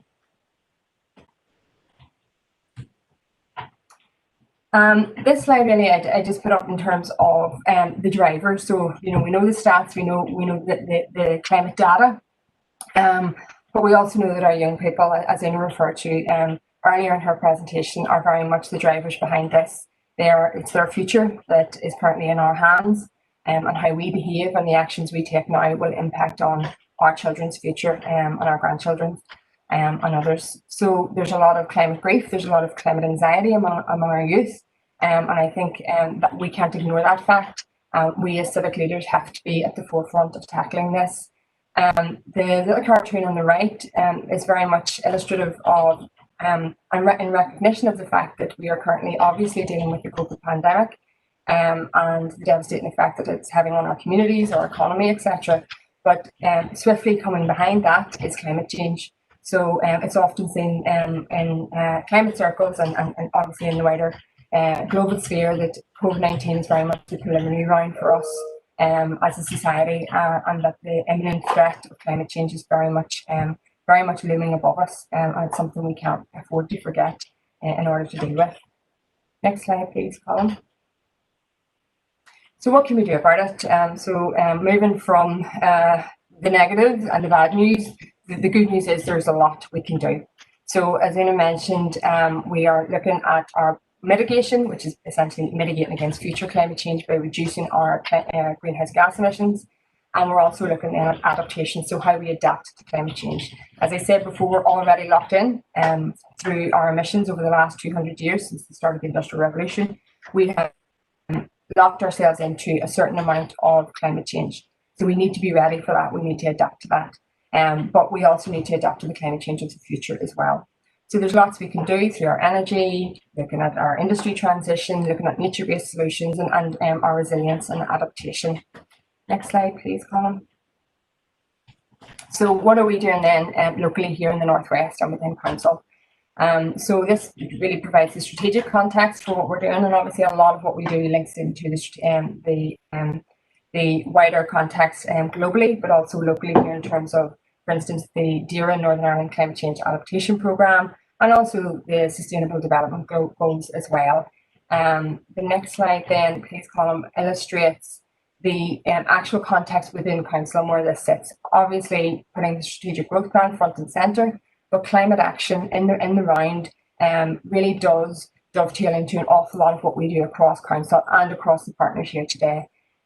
So right from our emergency planning to our local development plan to, as Ina's just outlined, our circular economy zero waste strategy, to things like the Northwest Greenway plan and our green infrastructure plan. So this is the start of it, I would suggest, in terms of where climate action, like Una was saying, plugs into everything across Council. This is very much cross-cutting, it's multidisciplinary, and it requires that collaboration across all teams and all sectors. Next slide, please, Colin. So what we've been up to more specifically within Council, as was mentioned by the Chair at the outset, we were fortunate in Council to lead on a European funded climate programme in which we were working with experts and partners in Scandinavia and Climate Ireland and Climate Northern Ireland to develop our first climate adaptation plan for Council and also for any council in Northern Ireland. The good news is that's been completed, and I'll talk about that shortly, but also what's happening now is we were very much the testbed for the climate adaptation planning model, and that's now being rolled out across all councils in Northern Ireland. And I suppose it might be of interest to partners to note that that process, as I say, is underway, led by Climate Northern Ireland, looking to us as the model of best practice, and all councils are now committed to going through their own adaptation planning process in Northern Ireland by 2021. So this is going to become something that you'll see a lot more activity around across Northern Ireland as a whole. Next slide, please, Colin. So in terms of the adaptation plan itself, I'm not going into too much detail, but we very much recognise that this was part of our own journey in terms of climate action. So we wanted to get our own house in order and very much look at what we can do to improve the resilience and adapt our services and operations to the effects of climate change. So things like severe weather events. You know, how can we continue to provide waste collection? How can we be encouraging our own communities, but also deliver resilience in terms of our emergency planning, etc., etc. So we very much looked at our own services, as I said, and operations, but also sought to lead by example. Similar to what I was saying, we needed to get our own house in order first, and then hopefully disseminate that out wider and encourage others to follow suit. So working with local businesses, for example, to think about their own flood risk, think about their own flood management plans, and again, be ready and be prepared for climate change and its effects. The next slide, please, Colin. So this just highlights the actual themes within the adaptation plan, cross-cutting things, but then the functional things that go across really the services and the operations within Council.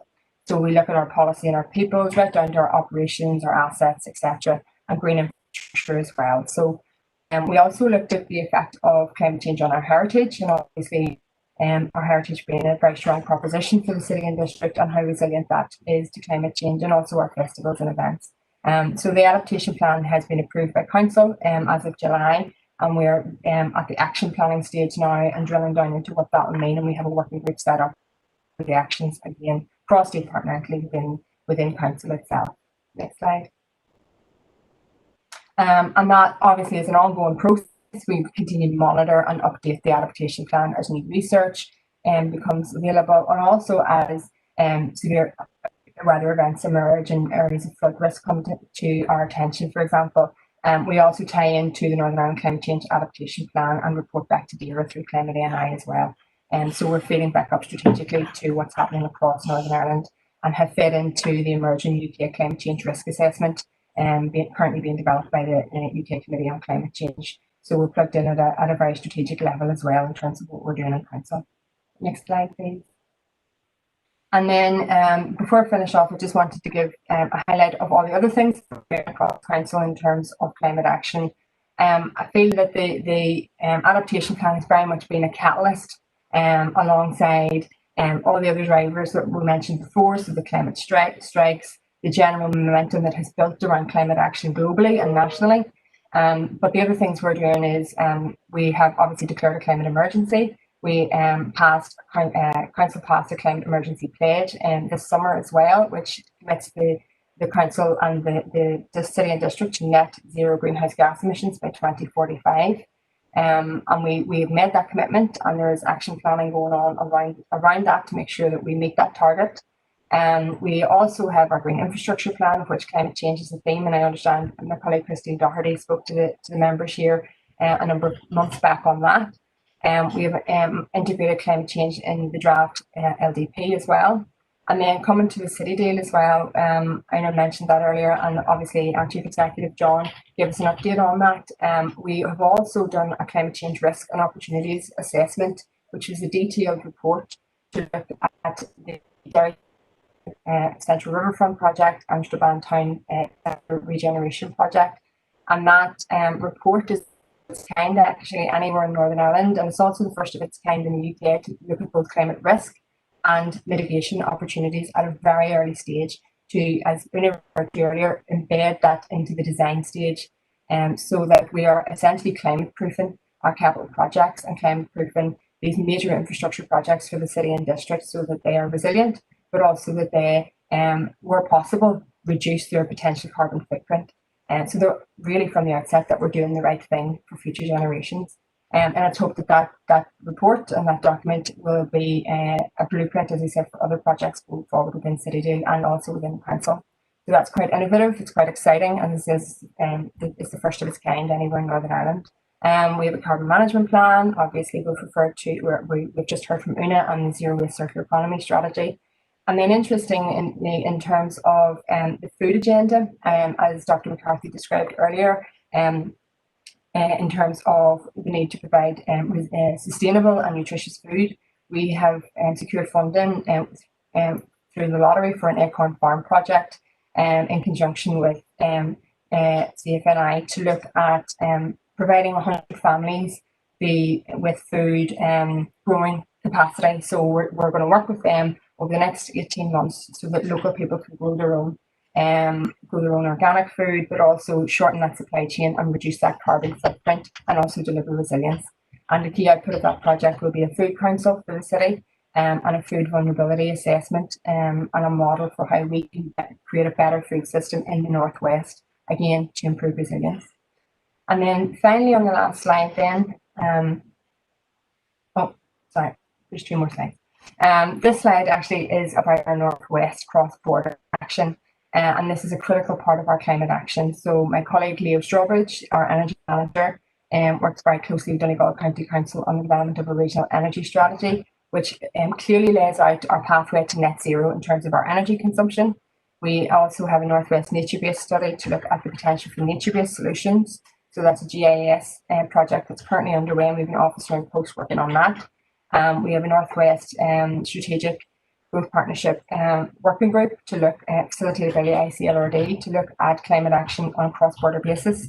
And we also then have our Northwest Climate Action Plan that is currently underway. So that's in conjunction with ourselves and our colleagues in Donegal County Council. And again, that is the first cross-border climate action plan anywhere in the island of Ireland. Other councils are very interested, clearly, such as Newry and Mourne District Council and Louth, at what we're currently doing and how that could be a model for transboundary cross-border cooperation. Because of course, climate change doesn't recognise borders. The rain falls here in Donegal, where I'm currently sitting, and it ends up in the Foyle. So we need to really seek to ensure that we're removing those barriers in terms of how we prepare for and adapt and mitigate against climate change. So that project's underway. It's very much a multidisciplinary, transboundary, multi-agency approach. And one of the things we're currently doing is looking at a potential commission for the Northwest, and also looking at a potential citizens' assembly. Again, subject to funding, but that would provide that input from our communities in terms of how we would have developed the Northwest Climate Action Plan going forward. And finally, last slide. The current is obviously dealing with the current global pandemic and the COVID-19 crisis. But as we hopefully, fingers crossed, in the near future begin to emerge from that, we need to be putting how we recover front and centre. We've worked collaboratively with Professor John Barry from Queen's University, and we're looking at that post-COVID green recovery or green transformation, because we fundamentally believe that we need to not go back to normal. We need to build back better, and I'm sure you've all heard that phrase over the last number of months. And how we, as a council and as a partnership, can position Derry, a city in Strabane, as the green proposition, as the green place to live, the sustainable place to invest in, and the place where we protect our most vulnerable, we consider their needs, and we ensure that climate justice and a just transition is built into everything we do. So how we build back after COVID is critical now. We have a very privileged position to be able to influence how we build back, and we have a very small window and a very important opportunity that we must grasp in order to ensure that future generations essentially have a fighting chance against climate change.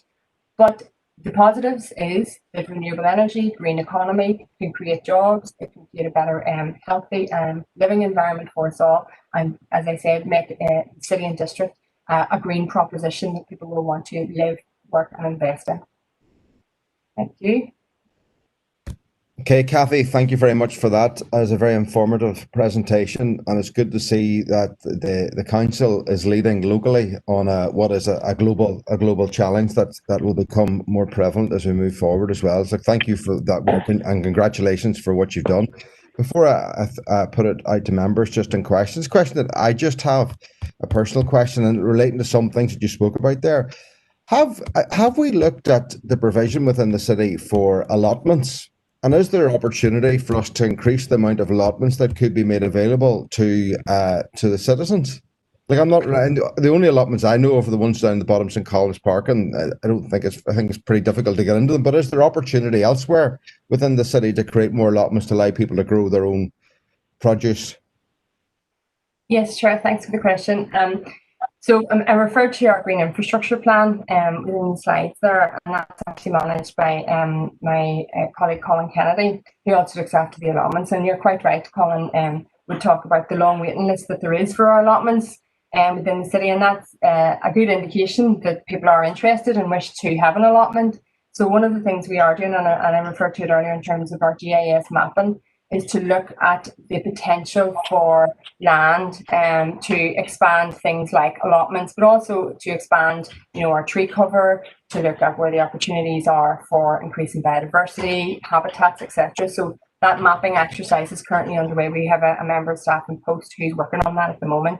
And as I said, one of their key outputs is to look at the potential for what we call nature-based solutions. And one of those is very much looking at allotments and the allocation of land for those. Okay, Kathy, thank you for that. See, Anne McCluskey would like to ask a question. Oops, thank you, Chair. Are we started or stopped here?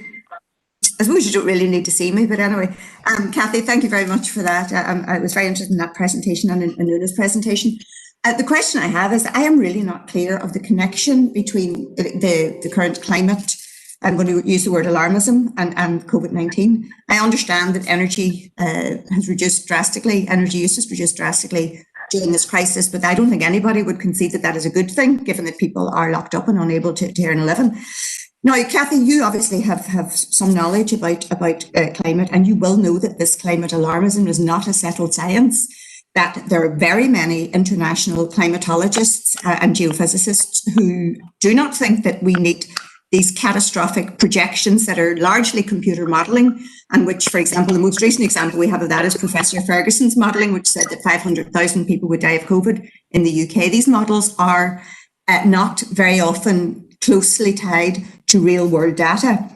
I would also, I'm sure you know that at the moment, there are very many other factors relating to climate change. Carbon dioxide is a greenhouse gas, but possibly more important is water vapor, and the other things such as planetary movements and the moon cycle and stuff like that are hugely important in climate models, and these are largely not taken into account, and in fact not even known about.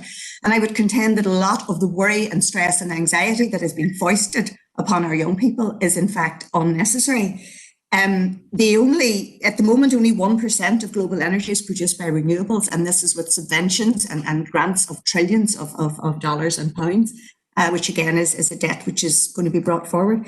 So I just want you to clarify what is the connection between climate change and COVID-19, because I know that certainly the leaders of the climate movement are saying the only thing that's going to work is a dramatic reduction in the world population, which may be a factor. It's going to happen anyway. I recommend you a book called Empty Planet, looking at the demographics and the way the world population is going to reduce. But can you explain what the connection, because I've heard this coming from the World Health Organization also, and I think some of these other people who are pushing this.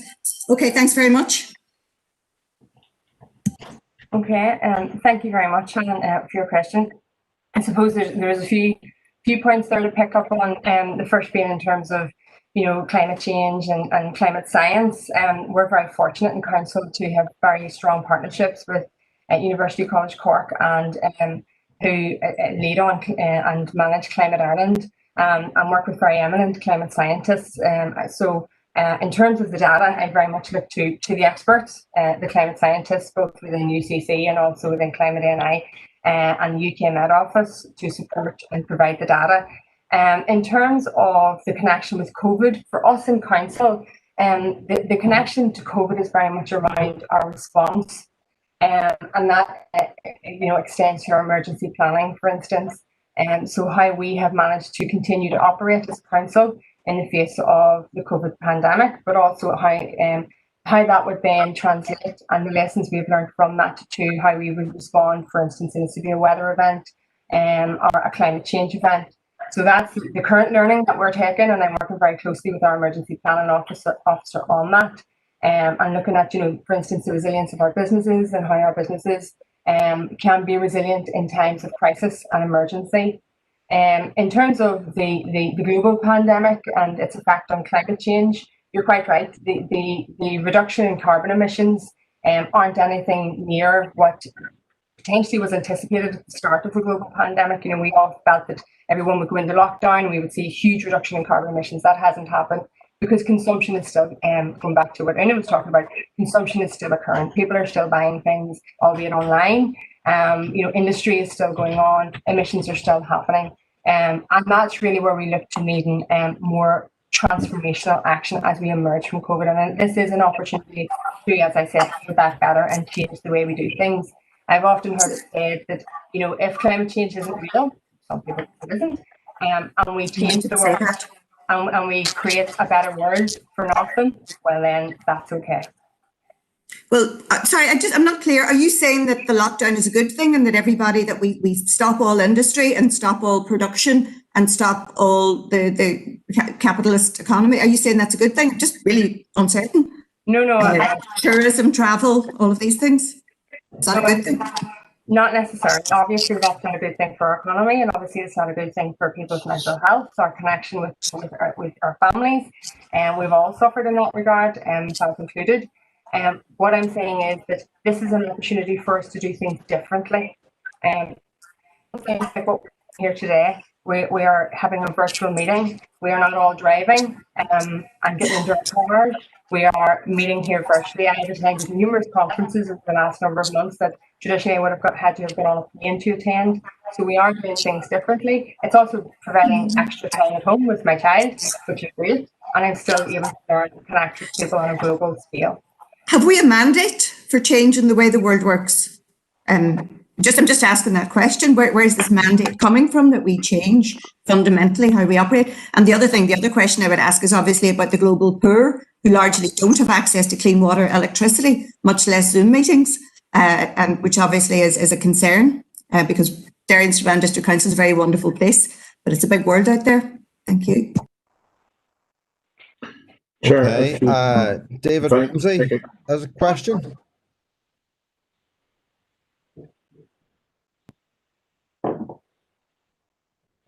David? Just coming on. Sorry about that.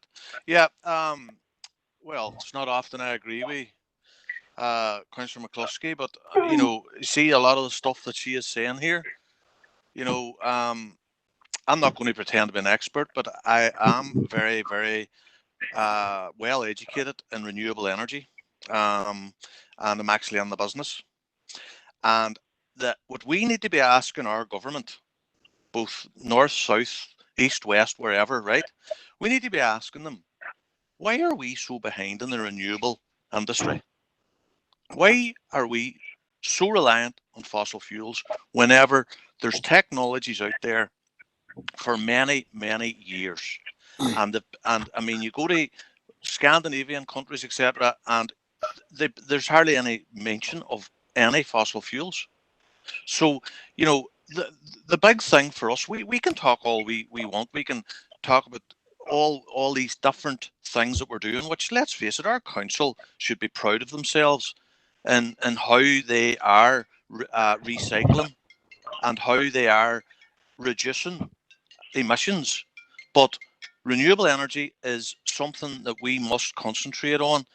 And for someone to say or intimate that, the reducing the normal travel and all the rest, that is not what we need to be looking at. We need to be promoting electric cars. We need to be promoting renewable heating, renewable energy.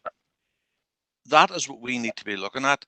That the demonstrations you see in the streets and all the rest crying out for change, what we need to be encouraging our young people or training our young people on is how the renewable industry can actually solve this, because 1% is not acceptable, and we are even behind our neighbours in the Republic by far when it comes to renewable energy.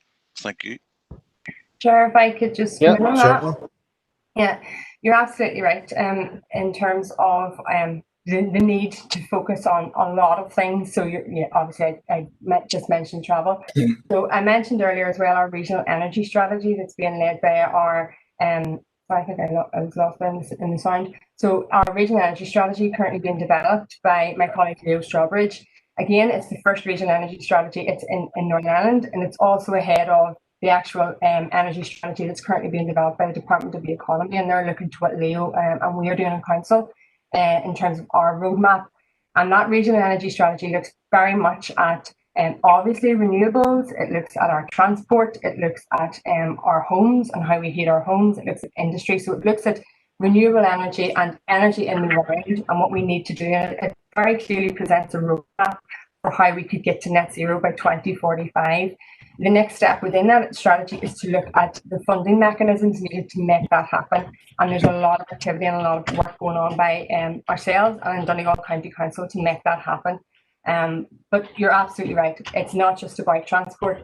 But it's also not just about our renewable energy. It's about joining the dots across everything that we do as a society and as citizens and as a council and partners to make sure that we are addressing the current climate crisis. Yeah, thanks, Kathy, for that. And just come back to your comment, David. The Scandinavians are very well regarded in this and very well held up for this, but they widely use gasification, to deal with an awful lot of their waste, which is something that we don't use here. John, Chief Executive, would just like to come in. Well, thanks, Gavin. Just maybe a few thoughts building on the previous contributions from Councillor McCluskey and Alderman Ramsey there. Kathy, first of all, just to say thanks so much for that presentation. I heard an earlier version of it a few months ago, and you really added to it and updated it significantly since then. So it's great to see that it's actually becoming more and more relevant as time passes. And I suppose for me, I mean, there is this, great anxiety and fear out there at the moment in our society, and our community, and our businesses that we're all personally experiencing as well. And for many people, just right now, the thought of having to deal with climate change when we're dealing with COVID and the ramifications of it, they're somewhat overwhelming. I mean, they're really actually, very depressing, as you started off talking about, Kathy. But I suppose there isn't a direct link, in my view, between COVID and climate change. The link comes in our reaction to what we've been through over the last 8 months and what we're potentially going to come through. And for me, what COVID has done is caused us all to pause, and it's caused us all to think about where we want to go in the immediate years ahead. And that's where the opportunity arises, and the recovery from COVID and potentially dealing with climate change, whether the science supports it or not. Many of the objectives, many of the actions coming from climate change are a good thing for the planet. It doesn't necessarily have to be founded on some of the disputed or unsettled science, as was previously mentioned, because the move away from a carbon-dependent economy has got to be seen as a good thing. The move towards a more sustainable and inclusive society, this just transition that is talked about, has got to be a good thing.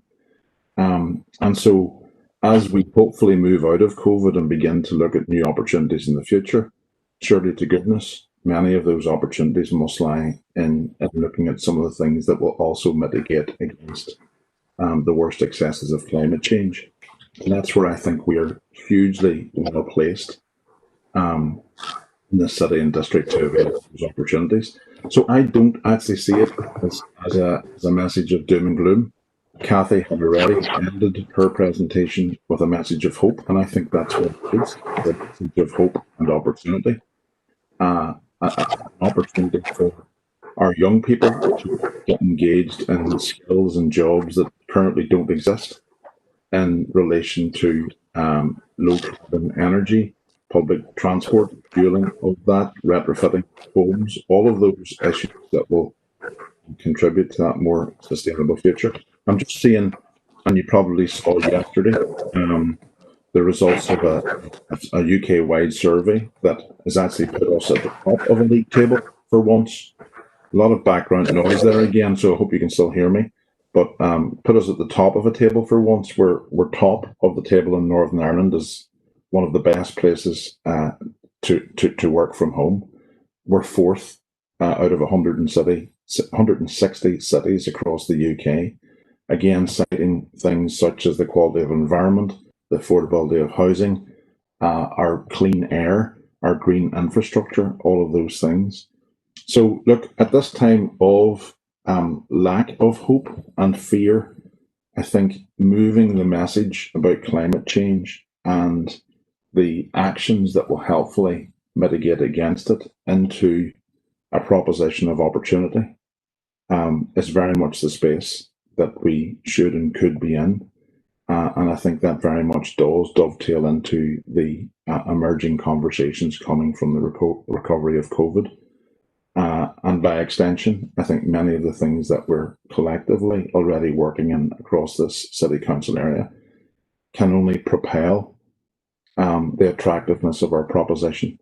And I think we have to be really clever about this in the months ahead to capture all of that, package all of that, and sell all of that as an opportunity for our young people. Okay, thank you, John, for that input. I'm just sort of aware time is moving on, and just to sort of bring this to a close, anybody got any final, very short questions or any comments? We're all okay to move on. So this stage is just now, I'd like to ask members to endorse Kathy's presentation and the work that she and council colleagues are doing in this regard. So I'd ask for a proposer. I'll propose Jim McColgan. Thanks, James. And a seconder? I'm content to second that, Gavin. John Boyle. Oh, John, thanks for that. So Jim McColgan proposed and John Boyle seconded. Thank you for that. I'd now like to pass over to Kenny for item number 10. Thank you. All right. Hopefully less contentious, but a real positive thing when we're talking about community engagement. So could I ask Rachel maybe just to give us a report on our own partnership community engagement strategy, please? Thanks.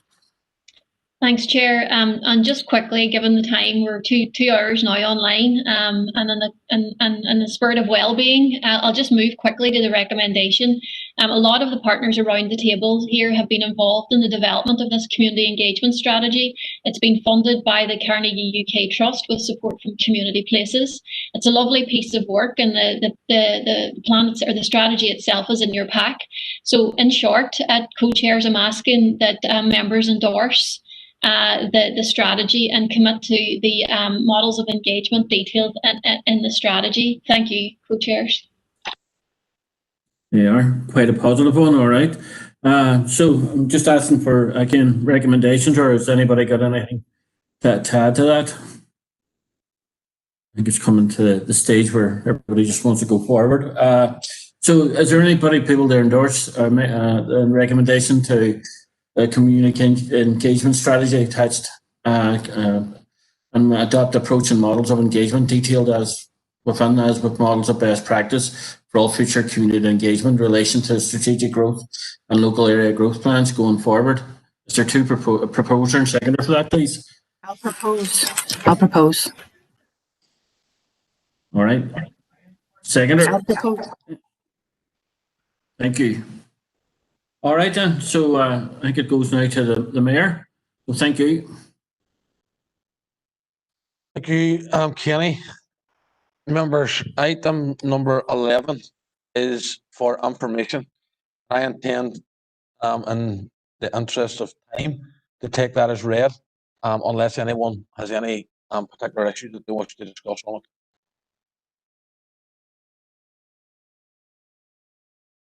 That's fine, Mayor. Thank you. Thanks, John. No one else coming forward, folks. So I'm happy to move on. The item number 12 is the schedule of meetings, and they will be on your screen there now. The next meeting is the 26th of February 2021. Then followed by the 18th of June and the 22nd of October. So those will be sent out as well, members. Item number 13 is any other business. And failing any other business, members, on behalf of myself and all the other co-chairs, thank you very much for your attendance. This is as I pointed out at the start, the first meeting that we've held online co-chairing, and I think you'll agree that it went quite well. So maybe we might look at something like that for the full council meeting, John, if I could get away with it. But members, thank you very much for your attendance. It's much appreciated. And at that, I'll call this meeting to a close. Thank you. Thank you, Mayor. Thank you. Thank you.